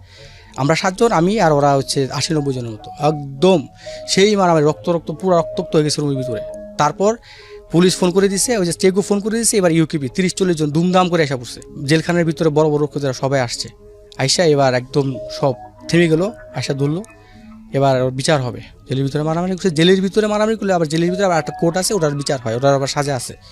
দেখে নিয়ে গেলো আমাকে, একটা চীনা গ্যাংস্টার, একটা মালাই গ্যাংস্টার আর নাইজেরিয়ান। ও এখানে আবার একটা জিনিস বাকি রয়েছে, ওরা যখন পারে না আমাদের সাথে, তখন ওরা কী করছে আপনারা জানেন, সুঙ্গাইবুলিতে আগে একটা প্লেট ছিল, সাদা প্লেট, শক্ত প্লেট ছিল। ওই আমাদের এই মারামারি পর থেকে ওই প্লেটগুলো আর নাই। আপনারা দেখবেন যে সবুজ প্লেট দেয়, ওই প্লেটটা খুব শক্ত ছিল, প্লেটটা সাইডটা ভেঙে ওরা ছুরির মতো বানায় রাখছিল, ঘষে ছুরির মতো বানিয়ে ওই ছুরিটা দিয়ে নাইজেরিয়ান মাথায় মারছিল পিছনে, পরে 8টা সিলি দিতে হয়েছে। যার কারণে এরপরে নাইজেরিয়ান খুব অসুস্থ হয়ে যাওয়ার পরে আমরা আস্তে আস্তে করে মারামারিটা আমরা থামাই ফেললাম, তা না হলে আমাদের সাথে ওরা পারতো না, আর পারেও নাই। তো জায়গার ব্যাপার না, পরে আসার পরে আমরা অলরেডি আমাদেরকে বিচারে রাখছে, বিশাল মারামারি হয়েছে, 80-90 জন সবাই অসুস্থ, সবাই আহত হয়েছে। আমি এই কারণে গেছি যে আমি যদি যে সাক্ষী না দিই, তাহলে নাইজেরিয়ান উপরে যায় বিপদে, কারণ মূলত বিষয়টা তো আমাকে নিয়ে হয়েছে। তখন আমিও গেলাম, বলছি ওকে সাহেবুনারা সালা সাহেব পিকিসানা, বড় বড় অফিসার সবাই আসছে, আমাদেরকে বিচারে বসাইছে, একজন করে রুমের ভিতরে ডাকে নেয়। পঙ্গুরুসি অর্থ হচ্ছে আপনার যেটাকে আপনার যে বড় বড় অফিসাররা বসে যায়, বিচার কক্ষ যেটা, ওখানে নিয়ে গেল। আমাকে ডাকছে যে ক্নাপা ইউ গাডো অর্থ হলে মারামারি, যে আমি ওর কাছে তোবার চাইছি, দিল না। তবে শেষ পর্যন্ত আমরা পুরো ঘটনাটাই সামারিটা বললেন ওনাকে? হ্যাঁ বললাম, বলতে সত্য না বললে তো অবস্থা, আর সাক্ষী সবাই সত্য ঘটনা বললাম অফিসারকে, জেলার, কিন্তু সে কিন্তু বড় জেলার অফিসার আসছে। আমি বলছি যে এইভাবে মারামারিটা হয়েছে এই কারণে। পরে ওকে ঠিক আছে তুমি এখানে যাও। তারপর নেক্সট ডাকলো, নাইজেরিয়ানকে ডাকলো, সরি নাইজেরিয়ান তখন হাসপাতালে, ওই যে সিলিজ চলতেছে, ও একটু পরে আসছে। ওই যে আপনার চীনা গ্যাংস্টার আর হচ্ছে মালাই গ্যাংস্টারকে ডাকছে, ওর ধরে যে মাইটটা দিল, মানে না রুমের ভিতরে এই কোনায় আমি বসাতো, বাইরে থাকে একজন করে ডাকে, আমি এই কোনায়, তারপর একজন ডাকলো, ওরা ধরে ইউকিপে ওদেরকে রাখে মারার জন্য, বিচারের জন্য, জেলের ভিতরে জেল কন্ট্রোল করতে হবে না। ওরা ধরে অনেক মার দিছে, মানে ওয়ালির ভিতরে এত জোরে জোরে মারলো, মনে হয় যে মাথা ওর ফিটে যাচ্ছে, অনেক মারছে। মারার পরে ওরা সালা স্বীকার করছে, সারা অর্থ যে ভুল, ওকে ছেড়ে দিল, মালাটাকে ডাকলো, ওকেও মারলো। মারার পরে শেষ পর্যন্ত রায় হয়েছে আমাকে 10টা বাড়ি দিবে। মানে জেলের ভিতরে মারামারি করাটা অপরাধ, কেন মারামারি করছে এটা তো অপরাধ না, আমি তো মারামারি একটা ওদেরকে একটু বেশি মারছে, আমাকে যদি না মারে তাহলে তো এটা বিচার হলো কি হলো, এটা ওদের নিয়ম অনুযায়ী। ওদের বেতের যে জিনিসটা বাড়ি দেয় সেটা হচ্ছে পাইপ প্লাস্টিকের পাইপ থাকে এরকম, ওটা দিয়ে পায়ের নিচে 10টা বাড়ি দিল আমাকে। এখন 10টা বাড়ি যখন দিয়েছে, তখন ওই অফিসারটা আবার আমাকে বলতেছে, এই ইউপিনা বাদাম পুতিয়ে মারছে, মানে শ্যামা পুকুর, বলতেছে যে তোর শরীর তো সাদা, তোকে মারলে দাগ হয়ে যাবে, পরের মাখামাতে গেলে আবার সমস্যা, তোর মাথাও চুল নাই, মাথা বাড়ি দিলে মাথাও দেখা যাবে, ইউমিয়া তুবুন বোতারা মতবুন তারা। পরেও আস্তে আস্তে করে কয়েকটা বাড়ি দিল পায়ের নিচে, 7-8টা। আর অফিসার পাশে যে সে কিন্তু রেকর্ড সব লিখতেছে, এটা কিন্তু কেস হচ্ছে, আবার সে লিখতেছে। তারপরে আমাদেরকে দিয়ে দিল স্পেশাল সাজা, আমার 17 দিন, আর ওদেরও এরকম পাঠিয়ে দিল আমাদেরকে তাওয়াক্কাল। যারা শুনতে বলেছেন তারা জানেন তাওয়াক্কাল হচ্ছে জেলের ভিতরে জেল, আরো খারাপ জায়গা। হ্যাঁ ওইখানে আরো খারাপ জায়গা। ওইখান থেকে আমরা বাইরের জেলেতে আমরা একটু ঘোরাফেরা করতে পারি, খুলে দেয় দরজা, বেরোতে পারি, সবার সাথে কথা বলতে পারি। ওইখানে লক করা, কেউ বেরোতে পারবে না, ওইখানে থাকতে হবে। ওইখান থেকে বাইরে যাওয়ার কোনো সুযোগ না, 17 দিন আমাকে ওইখানে থাকতে হবে। এরপর 17 দিন পরে আমার আবার বিচার হবে। বিচার হওয়ার পরে দেন আমি যদি দোষী না হয় আমাকে ছেড়ে দিবে, মানে জেলের ভিতরে ওই ব্লকে নিয়ে যাবে আমাদের বরকতে, আর না হয় তাহলে আমাকে রাখবে হলো আপনার এখানে রাখবে আর অনেক দিন, আমাকে নতুন করে 8টা কেস দিয়ে দিবে। 17 দিন পরে এর 10 দিন পরে আবার ওই নাইজেরিয়ানের ছিল মাকামা ছিল, কোর্ট ছিল, কোর্টের ডেট ছিল, ও কোর্টে চলে গেছে, কোর্টে গেলে কোর্টের থেকে আবার সালা স্বীকার করছে যে আমি অপরাধী, ওর জেল হয়ে গেছে, ও চলে গেছে কাজাং। আচ্ছা, আমার ডেট ছিল 22 তারিখে পরের মাসের। সো আমি রয়ে গেছি 17 দিন, 17 দিন পরে আমি বেরিয়ে গেছি। পরে আমাকে ডাকছে আবার যে তোমার 17 তারিখে আমাকে ডাকলো, ডাকে কামাল নামে একটা অফিসার আছে ইউকিপি, উনি খুবই ভালো। প্রথম বলছে যে ঠিক আছে তোমার রায় হয়েছে এটাই যে তুমি অপরাধী না, এবং ওই জেলার আমাকে ডেকে বললো যে তুমি একমাত্র বাঙালি যে এই প্রথম যে প্রতিবাদী, এর আগে এরকম ঘটনা অনেক ঘটছে কিন্তু কেউ এর প্রতিবাদ করতো না, যার কারণে আমরা কোনো ব্যবস্থা নিতে পারতাম না, কেউ কমপ্লেন দিত না, মায়ের খেত মানুষ। এবং আজকে থেকে আমরা নতুন রুল করে দিছি যে এই জেলের ভিতরে কেউ যদি কোনো মারামারি করে তাহলে তার অবস্থা খারাপ। আমরা খুব কঠিনভাবে জিনিসটা দেখতেছি, এবং অলরেডি এরপরে আমি খুব খুশি হয়েছি যে এরা প্লেটগুলো চেঞ্জ করে ফেলছে, কারণ প্লেটটা ভেঙে ছুরি বানাইতে পারে, ওই প্লেটগুলো আর নাই। এরপরে কোনো বাঙালি যদি কোনো কমপ্লেন দেওয়ার আগে তারা কমপ্লেনটা নেয়, এবং এই সিকিউরিটির ভিতরে আপনার কোনো মারামারি কোনো কিছু চলবে না, এখন খুব অ্যালার্ট থাকে, এবং সবসময় 2-3 জন ইউকিপি পাহারা দিতেই থাকে। এই জিনিসটা খুব স্ট্রং হয়েছে, এবং এটা বাঙালিরা এখন বুক ফুলে এরা জেলখানার ভিতরে কোনো মারামারি কেউ ফরেনার ইয়ে করে না, এবং স্পষ্ট বলে দিচ্ছে যদি কোনো ফরেনারদেরকে কেউ ডিস্টার্ব করে, স্পেশালি বাঙালিদেরকে, তাহলে ওদের বিরুদ্ধে দ্বিতীয় আরেকটা কেস দেওয়া হবে, সবাইকে জানাই দিচ্ছে। এবং এইভাবে আমি যতদিন ছিলাম এরপরে আবার এটাই শুনছি এবং এটা দেখে আসছি। তারপরে বাঙালিরা সবাই খুশি, আমাকে জেলে বলে দিচ্ছে। আমরা খুব খুশি যে আমরা এই পর্যন্ত অনেক বাঙালি দেখছি আমাকে ডাকে, ওইখানে ছোট্ট একটা বিষয় আমি বলছি বাংলা মারি, আমি বলছি স্যার আমি বাংলা না, বাংলা আমার ভাষা, আমি বাংলাদেশি। তলং বলে পাঙ্গি স্যার বাংলাদেশি, দয়া করে স্যার আমাকে বাংলাদেশি বলবেন, বাংলা আমার ভাষা, আমি বাংলাদেশি। ওরা ডাকে কি বাংলা? হ্যাঁ, বাংলা বলে ডাকে। পরে লাস্ট মাকামা থেকে 4র্থ মাকামা যখন আমি গেলাম তখন পাসপোর্ট কি মানে চেক করে আসেনি, চেক হয়ে আসেনি। পরের মাকামাতে আমি গেলাম, তারপরে জেলের ভিতরে যখন এটা হলো 4র্থ মাকামাতে আমাকে ডাকলো, আমাকে বলছে এটা, আমি আবার মানে খুব অলরেডি 81 দিন হয়ে গেছে আমার, আমি খুব ফেড আপ, আমি আর সালা বলে দেশে চলে যাবো, আমি আর পারতেছি না। যাই হোক, আমি পাসপোর্টের আশা থাকবো না। এরপরে কোর্টে আমি উঠলাম, কোর্টে আমাকে জিজ্ঞাসা করলো ইউ মাসুদ সালাকা তারা সালা। পরে আমি স্পষ্ট বলে দিচ্ছি যে হ্যাঁ আমি সালা, আমি অপরাধী। আমি পরে আমার আর নিয়ম অনুযায়ী 3 মাসের জেল দেয়, আর মালয়েশিয়া 3 মাসের জেল বলতে 20 দিনে 1 মাস হয়। যদি 1 মাসে কারো জেল হয় তাহলে 30 দিন 1 মাসে হয়, 1 মাসের উপরে যত বছর হবে 20 দিন কাউন্ট করে ওরা। ওদের মালয়েশিয়ান জেলের আইন। আমার রায় হয়ে গেলো 81 দিন, আমাকে পাঠিয়ে দিল কাজাং। ওই দিন চলে গেছে। রায় হলো আপনার? রায় হলো 4 মাসের জেল, আর আমাকে রতান দিল না। রতানের যে বিষয়টা আমি এটা বলে দিই, কেন রতান দেয়। রতান হচ্ছে মালয়েশিয়ার একটা যারা পাসপোর্ট যাদের নেয় তাদেরকে রতান, আরও যারা একটা করে রতান দেয়। রতান একটা ব্যাতের বাড়ি, এই ব্যাতের মধ্যে এসিড থাকে, এসিড লাগানোর পরে আপনার পিছনে একটা বাড়ি দিবে, এটার আপনার মৃত্যুর আগ পর্যন্ত ডাক্তার মুছবে না। এটাকে রতান বলা হয়, মালয়েশিয়ান রতান। এটা ইউটিউবে আপনারা দেখতে পারবেন। রতান দিবে না, শুধু আমার রায় হয়ে গেলো 4 মাসের জেল। এই রতান মানে এই বাড়িটা কি দিয়ে কি মানে এটা কি মানে এমন ভাবে দেওয়া হয় যে গায়ে কোনো বস্ত্র থাকে না, একবার উলঙ্গ ভাবে? সেই রতানের এটা ইউটিউবে স্পষ্ট। তারপর আমি এটা আমার অভিজ্ঞতা থেকে আমি শেয়ার করতেছি, যেভাবে আমি দেখছি যে রতানটা হচ্ছে এইভাবে 2টা হাত দিয়ে বাঁধবে, তারপরে বাঁধার পরে পিছনে এমন একটা প্যান্ট পরাবে, পাছার ওই ইয়ার মাংসটুকু শুধু বেরিয়ে থাকবে, আর বাকি অংশটুকু ঢাকা থাকবে, আর বাকি অংশটুকু প্যান্টটা এত শক্ত ওইখানে বাড়ি লাগবে না। আর এর আগে মালয়েশিয়াতে এর আগে মহিলাদেরকেও রতন দেওয়ার আইন ছিল, কিন্তু পরে ডক্টর রিসার্চ করে দেখছে যে মহিলাদেরকে রতন দিলে বাচ্চা হওয়ার সম্ভাবনা থাকে না। এরপরে মহিলাদের এটা বাদ করে দিচ্ছে, এখন শুধু ছেলেদের। খুবই অমানবিক। হ্যাঁ, খুব অমানবিক। পরে একটা রতনটা যে দেয় এটা 3 ধরনের ব্যাত আছে। রতনের উপরে আবার কি কতটুকু জোরে দিবে এটা আবার কোর্টের থেকে রায় হয়, সে কত কি পরিমাণ অপরাধ করছে। 3টা, একটা মোটা ব্যাত, আর একটু মিডিয়াম, আর একটু চিকন। এই ব্যাতগুলি আমরা কাজাংয়ের হাতে ডান পাশে রাখা আছে, আমরা দেখছি। এটার মধ্যে এসিড লাগানো থাকে। আপনি হয়তো বলতে পারেন যে একটা সাধারণ ব্যাতের বাড়িতে আর কি হয়, কি আর আমরা ছোটবেলায় স্যার আমাদেরকে কত মারছে না। যাই হোক, তারপরে দিল। পরে আমাদেরকে ফিঙ্গার টিঙ্গার সব কিছু নিয়ে কাজাং থেকে অলরেডি আমাদেরকে এবার আমার হচ্ছে দেশে আসার প্রিপারেশন। কাজাংয়ের জেল অলরেডি 18, যেহেতু আমার 81 দিন হয়ে গেছে ওইখানেই। 4 মাসের জেল তো 81 দিন, 1 মাসে 20 দিন হলে তো 80 দিন হয়। আমার হয়ে গেছে 81 দিন, একদিন ওভার। কিন্তু মানে কেএলের ভিতরে, কুয়ালালামপুরের ভিতরে যেই জেল খাটুক তাকে অবশ্যই শেষ পর্যন্ত কাজাং যেতে হবে। আপনি যেই ক্যাম্পে থাকেন বা যেই সুঙ্গাইবুলো যেখানে থাকেন, যেখান থেকে আপনি রিমান্ডে থেকে আসেন, ওইখানে আপনি যেতে হবে, গিয়ে ফিঙ্গারপ্রিন্ট দিতে হবে। লাস্ট ফিঙ্গারপ্রিন্ট যেটা রেকর্ড থাকে, যেটা মালয়েশিয়ার ওই সব রেকর্ডটা কাজাংই থাকে। আমাকে পাঠিয়ে দিল ওটার ভিতরে। পাঠানোর পরে আমি অলরেডি গেলাম। ওই ক্যাম্পের ভিতরে ব্লক ছিল, আমার ব্লক ছিল B2-তে আমার ব্লকের ভিতর দিয়ে দিল। ওইখানে যাওয়ার আগে পাম্পিং দিতে হয়, এটা আবার একটা বিশাল ধরনের শাস্তি। যাওয়ার আগে প্রত্যেকটা লোকের 120টা করে পাম্পিং দিতে হবে। পাম্পিং এরকম মাথা ধরে উঠবস করতে হবে। এই ক্যাম্পের ভিতরে একজন ক্যাপ্টেন থাকে যে ক্যাম্পটা কন্ট্রোল করে, মানে ওই ব্লকটা কন্ট্রোল করে। এই আসামিদের ভিতরে একজন মানে দেওয়া হয়, এবং সে অবশ্যই হইতে হবে আপনার UN কার্ডধারী। ইউনাইটেড নেশন থেকে যে কার্ডটা দেওয়া হয়, রোহিঙ্গাদেরকে যে কার্ডটা দিচ্ছে এখন মালয়েশিয়াতে, সে হোক পাকিস্তানে হোক যাই হোক, তার ইউএন কার্ড থাকতে হবে, রোহিঙ্গা হলে তাকে দেয়। সে এই ব্লকের ভিতরে এটা সে দেখাশোনা করে, কোনো প্রবলেম হলে সে মারতে পারে, আবার যদি কমপ্লেন দেয় তাহলে অবস্থা এই। পরে আমাদেরকে রাখলো, প্রথমে আমরা যে পরে ক্যাম্পের ভিতরে রাখছি, কতদিন থাকতে হবে। এখন এইখানে আবার একটা জিনিস, জেলের ভিতরে 4 মাস জেল দিলেও আমার জেল শেষ, বাট ক্যাম্পের ভিতরে যে আমি কতদিন থাকবো কোনো নির্দিষ্ট ডেট, যতদিন না পর্যন্ত আমার পাসপোর্ট এবং টিকিট কেউ না কেটে দিবে ততদিন আমাকে থাকতে হবে ক্যাম্পের ভিতরে। My goodness.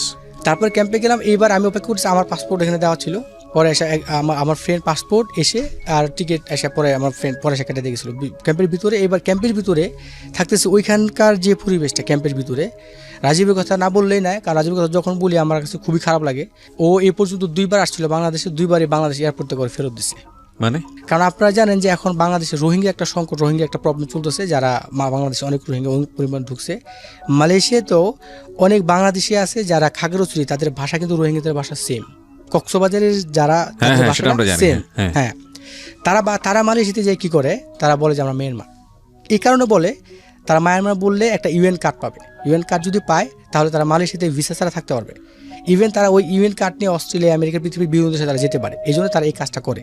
কিন্তু এটা এর আগে সহজ ছিল, এখন বর্তমানে তারা এটা করে তারা নিজেদের বিপদ ডাকতেছে, এবং এই কারণে আমাদের বাংলাদেশি দূরে বিপদ। এই জিনিসটা বাংলাদেশের ওই সুযোগটা নিচ্ছে না, এই জিনিসটা ক্লিয়ার না করলে তাহলে অনেক জিনিসটা বুঝবে না। বাংলাদেশের এই সুযোগটা নিচ্ছে, খাগড়াছড়ি বাড়ি, কিন্তু এখানে যে বলতেছে যে আমি মিয়ানমার। আচ্ছা, মিয়ানমার বললো, এখন যখন আপনি ক্যাম্পে আপনাকে নিয়ে যাবে, আপনাকে যখন আপনি না বলবে, আপনাকে জিজ্ঞাসা করবে কোন দেশে, বাংলাদেশি, রোহিঙ্গা, আফগানিস্তান, ইরান, যে দেশের হোক ওইভাবে ওরা লিস্ট করবে। এবার যদি আপনি রোহিঙ্গা যদি বলেন, রোহিঙ্গার ভিতরে আবার 3টা ভাগ আছে। একটা হচ্ছে রোহিঙ্গা যাদের পাসপোর্ট আছে, যারা এই যে এখন যারা আপনি আরকাইন, যাদের মারামারি হচ্ছে, যাদেরকে মেরে ফেলতেছে, এরা কিন্তু রোহিঙ্গা আরেকটা জাত, মানে এরা মুসলিম রোহিঙ্গা, এদেরকে মারামারি। আর যারা রোহিঙ্গার অরিজিনাল, যাদের আইসি আছে, পাসপোর্ট যাদের আছে, তাদের জন্য যা ডাকবে হচ্ছে আপনার এম্বাসি আসবে, এম্বাসি এসে তাদেরকে দেশে পাঠানোর ব্যবস্থা করবে। হচ্ছে রোহিঙ্গা কার্ডের জন্য অ্যাপ্লাই করছে, তারা বিপদগ্রস্ত, তাদেরকে কার্ড দিবে, তাদের জন্য ইউএন আসবে, ইউএন এসে তাদেরকে ইন্টারভিউ নেবে 2 ঘন্টার বেশি। এখন একটা ছেলের বাড়ি সে খাগড়াছড়ি, বা একটা ছেলের বাড়ি তার টেকনাফ, সে এখন পরিচয় দিয়েছে সে রোহিঙ্গা। যখন ইউএন থেকে যখন ইন্টারভিউ নিতে আসছে, তার ইন্টারভিউতে সে ফেল। কারণ ইন্টারভিউতে তাকে জিজ্ঞাসা করা মায়ানমারের 5 টাকা নোটের কালার কি, সে বলতে পারে না।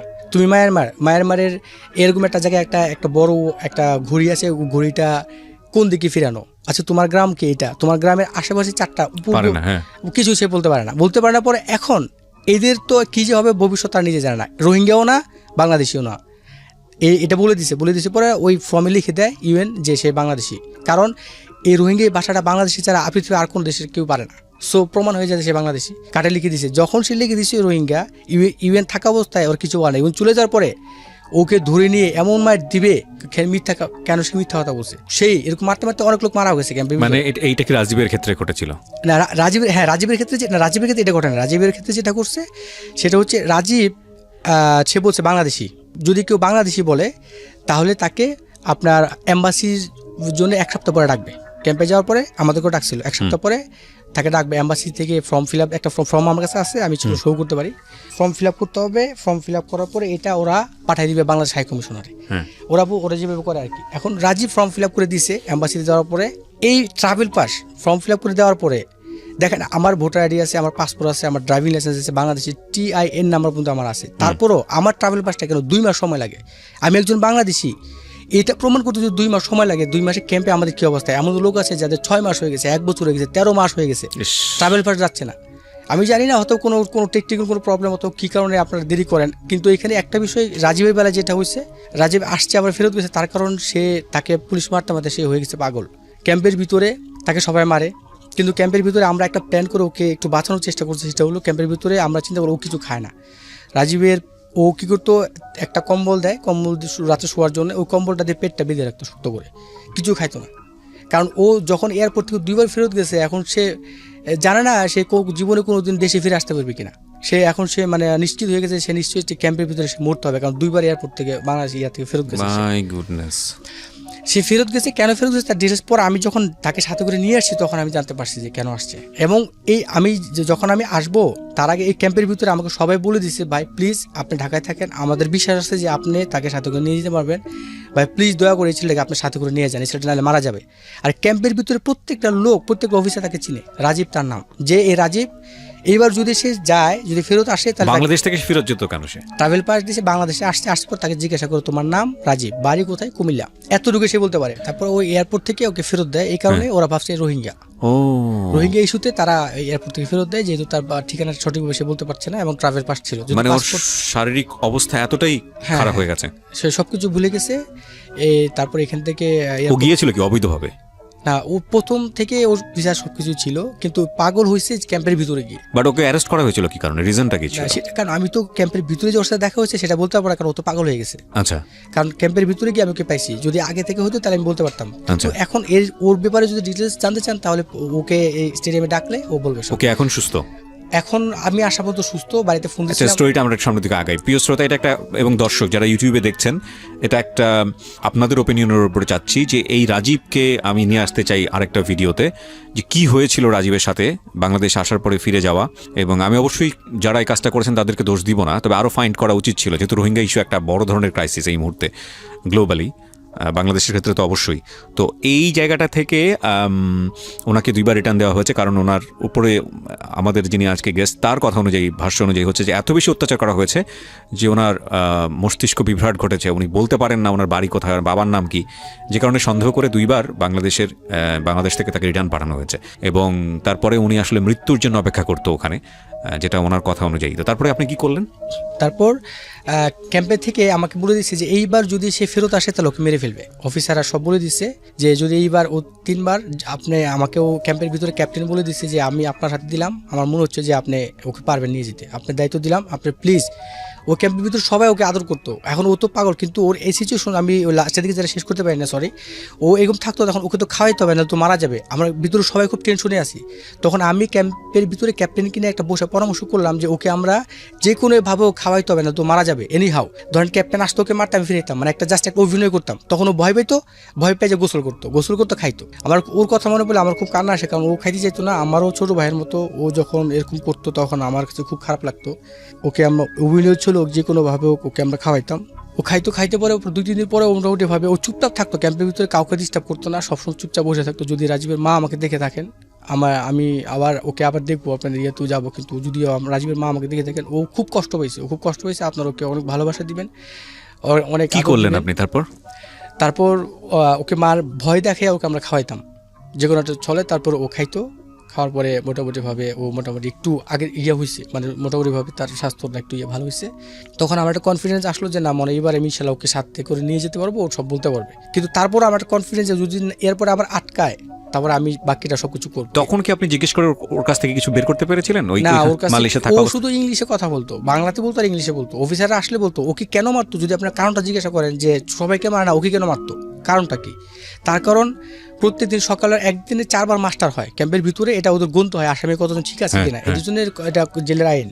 মাস্টার দিবে, একজন আসবে, তখন বলবে মাস্টার, সবাই বসে ওকে ডাকছে যে ইউ মারিসনি, তুমি এখানে আসো। ও বুঝতো না, বুঝে থাকো চুপচাপ, এই যায় ওকে সবাই মারতো। কারণ আর কেউ ফিরে, যদি কেউ ফিরেতে যায় তাকেও মারবে।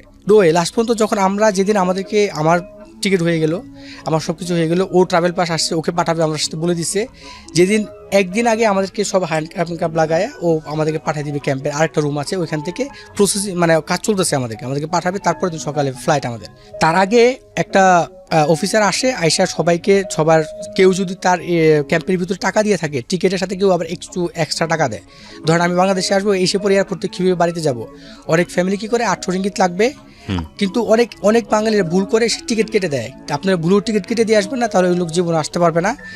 আপনারা ওই সিমুনি ক্যাম্পে যে 800 রিঙ্গিত জমা দিতে হবে। 800 রিঙ্গিত জমা দেওয়ার পরে ওরাও টিকিট করে সব কিছু করে দেন, ওরা বাংলাদেশে পাঠাবে। আর যদি কেউ এক্সট্রা টাকা দিতে চান তাহলে ওই টাকাটা যাকে দিবেন সে পাবে। তারপরে সব কিছু চেক করে পরে যখন এখানে দিচ্ছে, তখন রাজীবকেও জিজ্ঞাসা করতেছে, রাজীব ডাকতেছে, পরে ও কিছু বলে না, আবার আগের মতো করে নিচে দিকে মাথা নিচে বসে রয়েছে। তারপর অফিসারকে অনেকজনে মারতে আসছে। তখন আমি ওকে বললাম, অফিসারকে, sir he have mental problem. কারণ ওকে যদি আমি না ধরতাম অনেক মারতো, ও তো মারে চুপচাপ, কিছু বলেও না, ভালো মতো কিছু বলবো যে আমার মার খাতে মানে এরকম মানে এটাই ওর হয়ে গেছে। আর এরপর আমি বললাম, স্যার ডিএবির নাম রাজীব। আমি যখন বললাম রাজীব, ওইখানে ওই ক্যাম্পের বাকি ওই লোকটা, ওই অফিসারটা তো চিনে না, বাকি সবাই চিনে। সবাই বলছে তাও পাগল, মানে সবাই বুঝে গেছে রাজীব, ও রাজীব কিতা চোরা, তাও আমরা সবাই জানি যে ও পাগল, ওকে মারিস না। তারপরে ওই অফিসারটা আমার কনফিডেন্স দেখে বুঝলো যে না ও মনে হয় পারবে, আমাকে দেখে নিয়ে আলাদাভাবে ওই বড় অফিসারটা আমাকে বললো যে তুমি একে সাথে করে নিয়ে বাংলাদেশ পর্যন্ত ঢুকাই দিবা, এইবার যদি ও ফেরত আসে তাহলে আমরা কিন্তু ওকে মেরে ফেলবো। বাংলাদেশ এয়ারপোর্টে আসার পরে তখন অফিসার তাকে ছাড়তেছে না, ও ক্যাম্পে থেকে আমাদেরকে পরের দিন নিয়ে যাবে, আপনি এয়ারপোর্টে দিয়ে আসে। অফিসাররা আমাদের পাসপোর্ট যাদের আছে, পাসপোর্ট যাদের ট্রাভেল পাস, এগুলো সব এয়ারপোর্টের ভিতরে আপনার KLI-2 এয়ারপোর্টের ভিতরে ঢুকাই দিয়ে সব কিছু হাতে দিয়ে তারপর দেন এর একদম ইমিগ্রেশন ক্রস করে একদম আমাদের ছিল আপনার L16 ওইখানে দিয়ে তারপর ওরা চলে যায়। আপনার এই পাসপোর্ট নিয়েও একটা ঘটনা আছে যেটা হ্যাঁ, এই বলছেন। পাসপোর্টের বিষয়টা আমি বলতেছি, আমার পাসপোর্টের ইয়েটা হয়েছে। পরে এখানে আসছি, এখন কি পাসপোর্টের বিষয়টাকে আমি এখন ক্লিয়ার করবো না রাজীবটা শেষ করবো? আপনি ধারাবাহিকভাবে যান। হ্যাঁ, তারপরে আসছি, পরে ওকে আমি আমার সাথে রাখতেছি এবং ওকে বলছি যে রাজীব ভাই, তোমার কাছে আমার অনেক অনুরোধ, তুমি যদি আমার ভাষা বুঝো বা নাই বুঝো, এবার তুমি দুষ্টুমি করো না ভাই, তোমাকে কিন্তু আমার দেশ নিয়ে যেতে হবে, আমি সবাইকে প্রমিস করে আসছি, তুমি দয়া করে আমার দিকে তাকায় তুমি আল্লাহর রাস্তায় তুমি এগুলো করো না প্লিজ ভাই, তুমি আমার কথাটা শোনো। আমি খুব আদর করছি, চকলেট কিনে দিছি। তারপরে ও জুতা ছিল না, এর ভিতরে জুতা ছিল না, আরও কিছু লোকের, কারণ ক্যাম্পের ভিতরে অনেকের জুতা থাকে না, ওই অফিসাররা 10 রিঙ্গিত করে জুতা সেল করতেছিল। তখন আমার কাছে 100 রিঙ্গিত ছিল, ওই আমার যে লোক গেছিল আমার ফ্রেন্ড, সে 100 রিঙ্গিত বেশি দিয়েছিল, ওই টাকা দিয়ে আমি সবাইকে জুতা কিনে দিয়েছিলাম। আসছি পরে ওকে আমি খুব আদর করতেছি, ওকে করতেছি, ও মোটামুটি দেখছি যে ওর এখন যে কন্ডিশন, ও এখন মনে হয় যে আমি পার করতে পারবো ইনশাল্লাহ। পরে এয়ার এসেতে আমরা প্লেনে আমাদের উঠাই দিল, আমরা একদম আসে বাংলাদেশে নামলাম। তখন বাংলাদেশের সময় রাত্রে 1-1:30 হবে, 1:30 এরকম, 1:30 হতো। নামছি পরে এবারে আমার যাদের পাসপোর্ট আছে এদের লাইন আলাদা, যাদের ট্রাভেল পাস এদের 13 নম্বর কাউন্টারে দাঁড়াতে হয় বাংলাদেশ এয়ারপোর্টে, শাহজালাল এয়ারপোর্টে এর সিস্টেম। আমরা অলরেডি দাঁড়াইছি, এখানে লেখা আছে যে এখানে আমরা দাঁড়াইছি, আর ও ট্রাভেল পাসে যারা তারা 13 নম্বর লাইনে, ও লাইনও চিনে না, আমাদের লাইনে দাঁড়ায় রয়েছে, কারণ ও তো পাগল। ওগুলা আমরা ওকে নিয়ে 13 নম্বর লাইনে দাঁড়া করে দিয়ে আমি আসলাম, তুমি এখানে দাঁড়াইতে আবার গেছে সেম আবার আকের মতো। অফিসার জিজ্ঞাসা করছে, কিছু বলতে পারে না, এবার আবার ওকে 3 নম্বর কাউন্টারে পাঠাইছে যে তুমি এখানে কথা বল, আটকায় রাখছে। আমি কিন্তু দেখতেছি, কিন্তু আমি যেতে পারতেছি না, আমার সিরিয়াল আর একজনের পরে, যদি আমি এখন যাই পরে আবার আমি সিরিয়ালের পিছনে পড়ে যাব, আমারটা আগে ক্লিয়ার করে দেন আমি যাই। পরে আমি পাসপোর্টটা দিলাম, পরে আমার পাসপোর্ট সব কিছু চেক করে করলাম, পরে আমার সিল মেরে দেওয়ার পর নিয়ম হচ্ছে ওখান থেকে বেরোয় চলে যেতে হবে। আমি কিন্তু বেরোই নাই, কারণ আমার টার্গেট তো হচ্ছে রাজীবকে আমাকে বাঁচাতে হবে। রাজীবের তোর আমি বাইরে যাই না, অফিসার বলতেছি আপনি দিকে জানাই, বলছি না সরি স্যার আমার একটু ইমার্জেন্সি, আমি একটু ভিতরে যেতে হবে। তখন আমি আবার ভিতরের দিকে রাজীবকে ওর প্রশ্ন করতেছে, ওরা ওইখানে ভিতরে একজন ইমিগ্রেশনের সিনিয়র অফিসার আসছে, বলতেছে এটা পাগলকে আবার ফেরত দিয়ে দেয়, এটা কিছু আলোচনা করতেছে, দেখলাম অনেকক্ষণ যাবো। আমি গেলাম, আমি স্যারকে জিজ্ঞেস করে বলছিলাম যে স্যার ওর এই সিচুয়েশন, জেলের ভিতরে মারতে মারতে পাগল হয়ে গেছে স্যার, আপনার দয়া করে ওকে এইভাবে করেন। হ্যাঁ, বলছে যে ও রোহিঙ্গা হতে পারে। আমি বলছি স্যার কেন ওকে বলতো, একটু কালো ছিল আর ও দাড়ি মোজ বড় হয়ে গেছিলো, তো দেখতে ওরকমই মনে হয়েছিল, ওরা এই জন্য ওকে পাঠাই দিত। আমি বলছি যদি ও রোহিঙ্গা হয় আমি তার রেসপন্সিবিলিটি নিলাম, দায়িত্ব নিলাম। যদি ও যদি বাংলাদেশে ওর কোনো ঠিকানা না থাকে তাহলে আমার ভোটার আইডি কার্ড আপনি রাখেন, আমার পাসপোর্ট নাম্বার রাখেন, আমার ড্রাইভিং লাইসেন্স নাম্বার রাখেন, আপনি আমার আইসি ব্ল্যাক টেস্ট করে দেন, আমার পাসপোর্ট ব্ল্যাক টেস্ট করে দেন, কিন্তু তার রেসপন্সিবিলিটি আমি নিচ্ছি, তার জামিন আমি, যে সে একজন বাংলাদেশি না, এই দায়িত্বে আপনি ওকে ছেড়ে দেন প্লিজ, নাহলে এবার যদি ও যায় ওকে মেরে ফেলবে, এই ক্যাম্পে থেকে স্পষ্ট বলে দিছে। তারপর অফিসে বুঝতে পারলো এই কারণে তো আগে 2বার ফিরে কোনো একটা প্রবলেম হয়েছে ওর। তারপরে অফিসারটা আমার কনফিডেন্স দেখে বলে যে ওকে, ওই 3 নম্বর কাউন্টারে ওকে জিজ্ঞাসাবাদ করতেছে, ওই চ্যাপ্টারটা ক্লোজ করে দিল সে, কারণ সে তার পাওয়ার আছে। অফিসার বলছে কোনো কিছু দরকার নাই, তুমি আমার সাথে আসো। সাথে করে ওকে নিয়ে রাজীবকে নিয়ে কাউন্টারে একটা স্লিপ দিল, আউট পাশে যে স্লিপটা জাস্ট সিল মেরে দিয়ে দিল যে তোমরা চলে যাও। আমি আলহামদুলিল্লাহ শুকরিয়া করি, আমার সাথে আরও বাঙালিরা যারা ছিল ওরা ক্যাম্পে সবাই ওয়েট করতেছে রাজীবের জন্য। আমাকে বলতেছে যে ভাই আতিক ভাই আপনি ওকে ছাড়া নিয়ে আসেন, আপনি ছাড়া আর কেউ পারবে না ভাই। ওরা কিন্তু অলরেডি পাসপোর্ট চেক করে সবাই বাইরে ওয়েট করতেছে, ওই যে বাইরে গিয়ে আমার জন্য বলতেছে যে রাজীবকে নিয়ে আসেন ভাই। সবাই খুব কান্নাকাটি খুব দোয়া করতেছে আল্লাহর কাছে যে ভাই আপনি প্লিজ ওকে নিয়ে আসেন, নাহলে কেউ ছাড়াইতে পারবে না। পরে সিলমারে পার হয়ে গেলাম, বের হয়ে যায় দেখা হচ্ছে ওর ভাই দাঁড়ায় রয়েছে। ওর ভাইও একজন, উনাকেও আপনার স্টেজে মাইনেন, উনি বাংলাদেশ বস্ত্র মন্ত্রণালয় কোথাও একটা ভালো ইয়াতে আছে, কারণ এরপরে বের হয়ে আমরা খুব শর্ট সময়ে তো আমি তাড়াতাড়ি যাওয়ার মতো সে বাসায় যাওয়ার জন্য প্রিপারেশন নিচ্ছে। এটা কি বাংলাদেশের ঘটনা? হ্যাঁ, বাংলাদেশের ঘটনা। তার নাম্বার আমি রাখছি, ওনার নাম হচ্ছে মিস্টার কাউসার। নাম্বার পর আমাকে জড়াই ধরে খুব কান্দা বলছে ভাই এরকম 2বার ফেরত গেছে, আমরা জানি না, আদৌ জানতাম না যে। উনি জানলেন কিভাবে? কোনটা উনি জানলেন কিভাবে ওনার ভাই আসতেছে? কাউসার জানলেন কিভাবে? কারণ কাউসার তো টিকিট কেটে দিচ্ছে, টিকিট না গেলে সে আসতে পারবে না, সে জানে, কিন্তু এরপরে ভিতরে ঢুকে তাকে রিসিভ করার ক্ষমতা তো তার নাই। আচ্ছা, কারণ এর আগে এবার 2বার, কারণ আপনি মালয়েশিয়া থেকে ক্যাম্পে থেকে বাংলাদেশে একটা লোক তো আসতে পারবে না টিকিট না দেওয়া, টিকিটের টাকাটা তো ওরা দিছে, টিকিটটা যেহেতু ফ্লাইটের ডেটটা ওরা জানে, বাট ভিতরে গিয়ে ইমিগ্রেশন ক্রস করে ওকে ধরে নিয়ে আসার ক্ষমতা ওদের নাই। ইমিগ্রেশন তো পাসপোর্ট দিতে হবে যে না এটা, এবং সেই জানে না যে কোন কাউন্টারে আছে, তো বাইরে ওয়েট করতেছে, কারণ টিকিট দেওয়ার পরে দেন এই লোকটা বাংলাদেশে আসতে পারবে। আর ট্রাভেল পাস এই দুটো, মানে দেয়ালের এপার আর ওপার। হ্যাঁ, দেয়ালের ওপার। বাইরে দাঁড়া রয়েছে, কিন্তু তার কলিজা সে ভিতরে ফাইটে সে বলতে পারতেছে না যে ভাই আমার ওখানে, সে দেখতে একটু দূরে, কিন্তু কিন্তু ভয়ঙ্কর তার ভাই, সিনেমাকে তো হার মানাইছে। হ্যাঁ সে মানে তার ভিতরে সে এখন বলতে পারতেছে না আমার ভাইটা আরেকটু যদি আমি না থাকতাম, সে 10 মিনিট পরে আবার তাকে মালয়েশিয়া পাঠিয়ে দিত, আর মালয়েশিয়া এবার পাঠিয়ে দিলে কনফার্ম আমার থেকে গা শিউরে উঠেছে গল্প শুনতে গিয়ে বহুবার, এখনো উঠতেছে। তারপর কষ্টের বিনিময়ে পয়সাগুলো আসে দেশে। হ্যাঁ, কাউসার সাহেব আমাকে জড়াই দিল, খুব কান্নাকাটি বসে, ভাই আপনি যদি আজকে না থাকতেন তাহলে রাজীব নিশ্চয়ই আমরা ওকে আর কোনোদিন পাইতাম না। আপনি জানেন আমার ভাইটা কত ভালো ছিল, বাংলাদেশে কত সুস্থ ছিল, কত হাসি খুশি ছিল, আজকে দেখেন ওর ওই ওই ওই ওই মুহূর্তে একটা ছবি আমরা তুলে রাখছিলাম, ওই সেই আমি রাজীব সহকারে আমরা সহকারে। এবং আমরা প্রিয় শ্রোতা এবং দর্শক ইউটিউবে যারা দেখছেন, এখানে যারা রেডিওতে শুনছেন তারা অনেকে কনফিউজ হয়ে যাবেন, তাদের জন্য একটু বলি, এই ভিডিও, এই অনুষ্ঠানটির ভিডিও, পুরো ভিডিওটা আছে হচ্ছে আমার ইউটিউব চ্যানেলে। আমি চ্যানেলটা হচ্ছে www.youtube.com/RJKibriya.fm। আমি আবারও বলছি www.youtube.com/RJKEBRIA.FM। চ্যানেলটিতে গেলে আপনি পুরো অনুষ্ঠানের ভিডিও পাবেন। আমি কোনো ফুটেজ করিনি, কারণ আমার কাছে মনে হয়েছে এটা ইউটিউবে থাকা দরকার পুরো অনুষ্ঠানটা, যাতে করে দেশের বাইরে যারা যাচ্ছেন এবং যারা এরকম শ্রমিক আছেন দেশের বাইরে, তারা যেন সতর্ক হতে পারেন। আর আপনাদের কাছ থেকে আমি ওপিনিয়ন নিতে চাই। আজকে যিনি এখানে গেস্ট হিসেবে আছেন, এই ভাই তো এসছেন, উনি আমার সাথে কথা বলতে চাচ্ছিলেন এই বিষয়টা নিয়ে, আমি ক্লিয়ার ছিলাম না, তাহলে হয়তো বা আজকে রাজীবকেই দেখতেন আপনারা।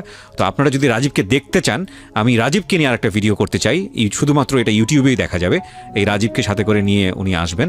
তো আপনারা যদি ওপিনিয়ন দেন, আপনারা যদি দেখতে চান, আমি অবশ্যই রাজীবকে নিয়ে আরেকটা ভিডিও করতে চাই। জি বলুন, তারপর কি হলো? তারপরে ও ভাইয়ের সাথে দেখা হলে পরে উনি জড়ায় ধরে কান্নাকাটি, তারপর আমাদের মোবাইল নাম্বার নিল এবং উনি বললো যে ভাই এই পরিস্থিতি, এবং আমরা ওনার হাতে দিতে পেরে আমরা সবাই খুশি। আমার সাথে আরো যত বাঙালিরা ছিল সবাই ওয়েট তখন করতেছে। রাজীবের কি অবস্থা, মানে রাজীব কি চিনতে পারতেছিল তার ভাইকে? রাজীব চিনতে পারছে, রাজীব তার ভাইকে চিনতে পারছে, তারপর চিনতে পারলো, মানে আমার মনে হয় যে ওর ভাই রাজীবের তখন তো দাড়ি মুছ অনেক বড় হয়ে গেছে, ও সবকিছু একটা এরকম একটা অবস্থা, আমাদের ছবিগুলো দেখলে আমরা সব বুঝতে পারবো, ওর ভাই চিনতে পারছে। আচ্ছা, তার মনে হয় ভাই ওর বুঝায় বসে, ভাই দেখছে পরে ওই মুহূর্তে আমি আসছি, সামনাসামনি আসছি, পরে কাউসার বলতেছে যে আমি তোমার ভাই কাউসার। রাজীব এরকম একটা করতেছিল, মানে প্রথম হয়তো বা বুঝতে পারে নাই, তারপরে যখন বলছে আমি তোমার ভাই রাজীব, আমি তোমার ভাই কাউসার, তারপরে চিনতে পারছে, সমস্ত চিনতে পারছে। তারপরে দেখলাম যে হ্যাঁ ও জড়াই ধরছে, এখন ওর ভাই কাউসার ও তো চিনতে পারছে, এখন রাজীব চিনতে পারুক বা না পারুক, ওর কথা ওর সাথে করে নিয়ে যাক, তারপরে হয়তো বা চিনতে পারবে। ওর দোষটা ছিল এরকম। আচ্ছা, কিন্তু অ্যাকচুয়ালি আপনিও তো কতদিন পরে দেশে ফিরলেন? মানে আমি তো 8 বছর 6 মাস। 8 বছর 6 মাস পরে এই প্রথম দেশে ফেরা? হ্যাঁ, কারণ ভিসা প্রসেসিং এর কারণে ঝামেলা পড়ে গেছি, আসতে পারিনি। 8 বছর 6 মাস ছেলে মেয়েদেরকে দেখেন নাই, জেল খাটলেন শেষের দিকে এসে এবং দেশে ফিরলেন। জীবনে এত কিছু ঘটে গেল শুধুমাত্র ফ্যামিলি ব্যাকআপ দেওয়ার জন্য, এই পয়সা করে রোজগার করতে গিয়ে। আজকের এই গল্পটা শেষ হয়নি, এখন আমি আরো কন্টিনিউ করব। তবে এই জায়গাটায় আমার কিছু বলার আছে, বলার দায় আছে, আমি অনুভব করছি নিজের জায়গাটা থেকে। সেই দায়টা হলো যে দেখুন, আমরা যে আজকে বাংলাদেশের কথা বলি, যে বাংলাদেশ এখন এশিয়ান টাইগার হিসেবে আছে এবং বাংলাদেশ আজকে এই জায়গাটায় আছে 2 শ্রেণীর মানুষের কারণে। এক শ্রেণীর মানুষ যারা বেসিক্যালি পোশাক শিল্পে কাজ করেন, এবং আরেক শ্রেণীর মানুষ যারা বৈদেশিক রেমিটেন্স দেন। আমরা যে এত বড় বড় ইমারত, এত বড় বড় স্ট্রাকচার করার একটা বড় ধরনের গার্ডস নিজে থেকে পাই, বা আমাদের সরকার করছে, এবং বিভিন্ন জায়গায় লেখা হচ্ছে ইমার্জিং এশিয়ান টাইগার বাংলাদেশকে নিয়ে, তো সেই জায়গাটিতে আমরা খুব কনফিডেন্ট পাই মূলত এই 2 শ্রেণীর মানুষের কারণে। আজকে যিনি এখানে এসে তার জীবন গল্পটা লাখ লাখ মানুষের কাছে বলছেন, আমি জানি দেশের বাইরে, শুধু মালয়েশিয়ান, বিভিন্ন দেশে অসংখ্য বাংলাদেশি শ্রমিক আছেন যাদের জীবন গল্পটা হয়তো এর চেয়েও ভয়াবহ।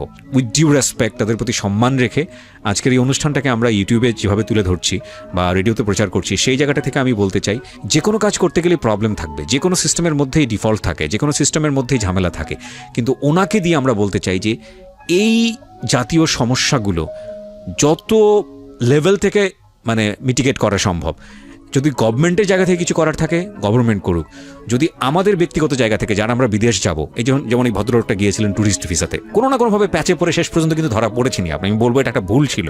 এই ধরনের ভুল করা বা আরও যত ধরনের ফাঁকি দিয়ে বিদেশ যাওয়া 2 পয়সা রোজগার করার জন্য, এটা কোনোভাবেই ভালো একটা ভবিষ্যতের দিকে আপনাদেরকে ঠেলে দেয় না। সুতরাং আজকের এই ভিডিওটা দেখে, আজকের এই ওনার জীবন গল্পটা শুনে আপনারা প্লিজ আপনাদের জায়গা থেকে সতর্ক হবেন। তারপরে কি হলো? 8 বছর 6 মাস পরে আপনি দেশে ফিরলেন, এবং দেশের লোকজন কি জানতো যে আপনি, আত্মীয় সংসারের লোকজনরা কি জানতো যে আপনি দেশে ফিরেছেন? না, কারণ ওই যে আমি কারোর সাথে যোগাযোগ করতে পারিনি। এবার বাংলাদেশে এসে যে আমার প্রবলেমগুলি হয়েছে, বাংলাদেশে আসার পরে দেন এখন বাংলাদেশে আমি আসলাম, আসার পরে এখন আমি ঢাকাতে যেখানে আমার ওয়াইফদেরকে রেখে গেছিলাম, ওরা ওই বাসাটাতে নাই।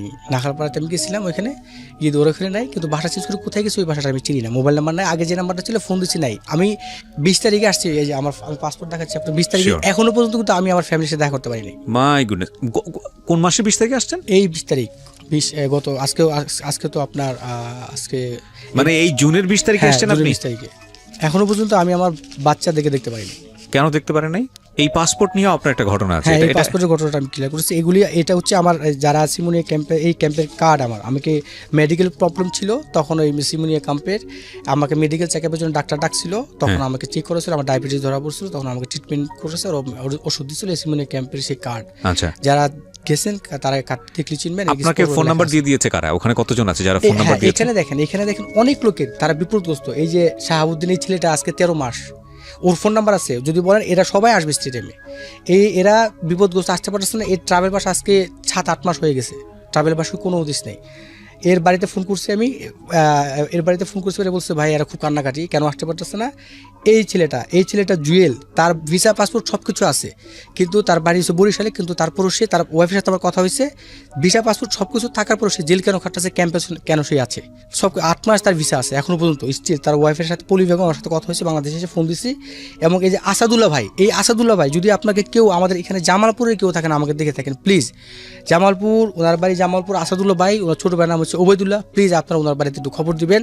কারণ উনি আজকে, ওনারও পাসপোর্ট ভিসা সব কিছু আছে, তারপর উনি 8 মাস হয়ে গেছে ক্যাম্পের ভিতরে ট্রাভেল পাস যাচ্ছে না, আর পাসপোর্টের কি কি আচ্ছা, না, আমার কথা হচ্ছে যে আমাদের তো এম্বাসি আছে, আমাদের মাননীয় প্রধানমন্ত্রী ওখানে দুটো এম্বাসি করে দিয়েছেন, আপনি যেটা বলছেন।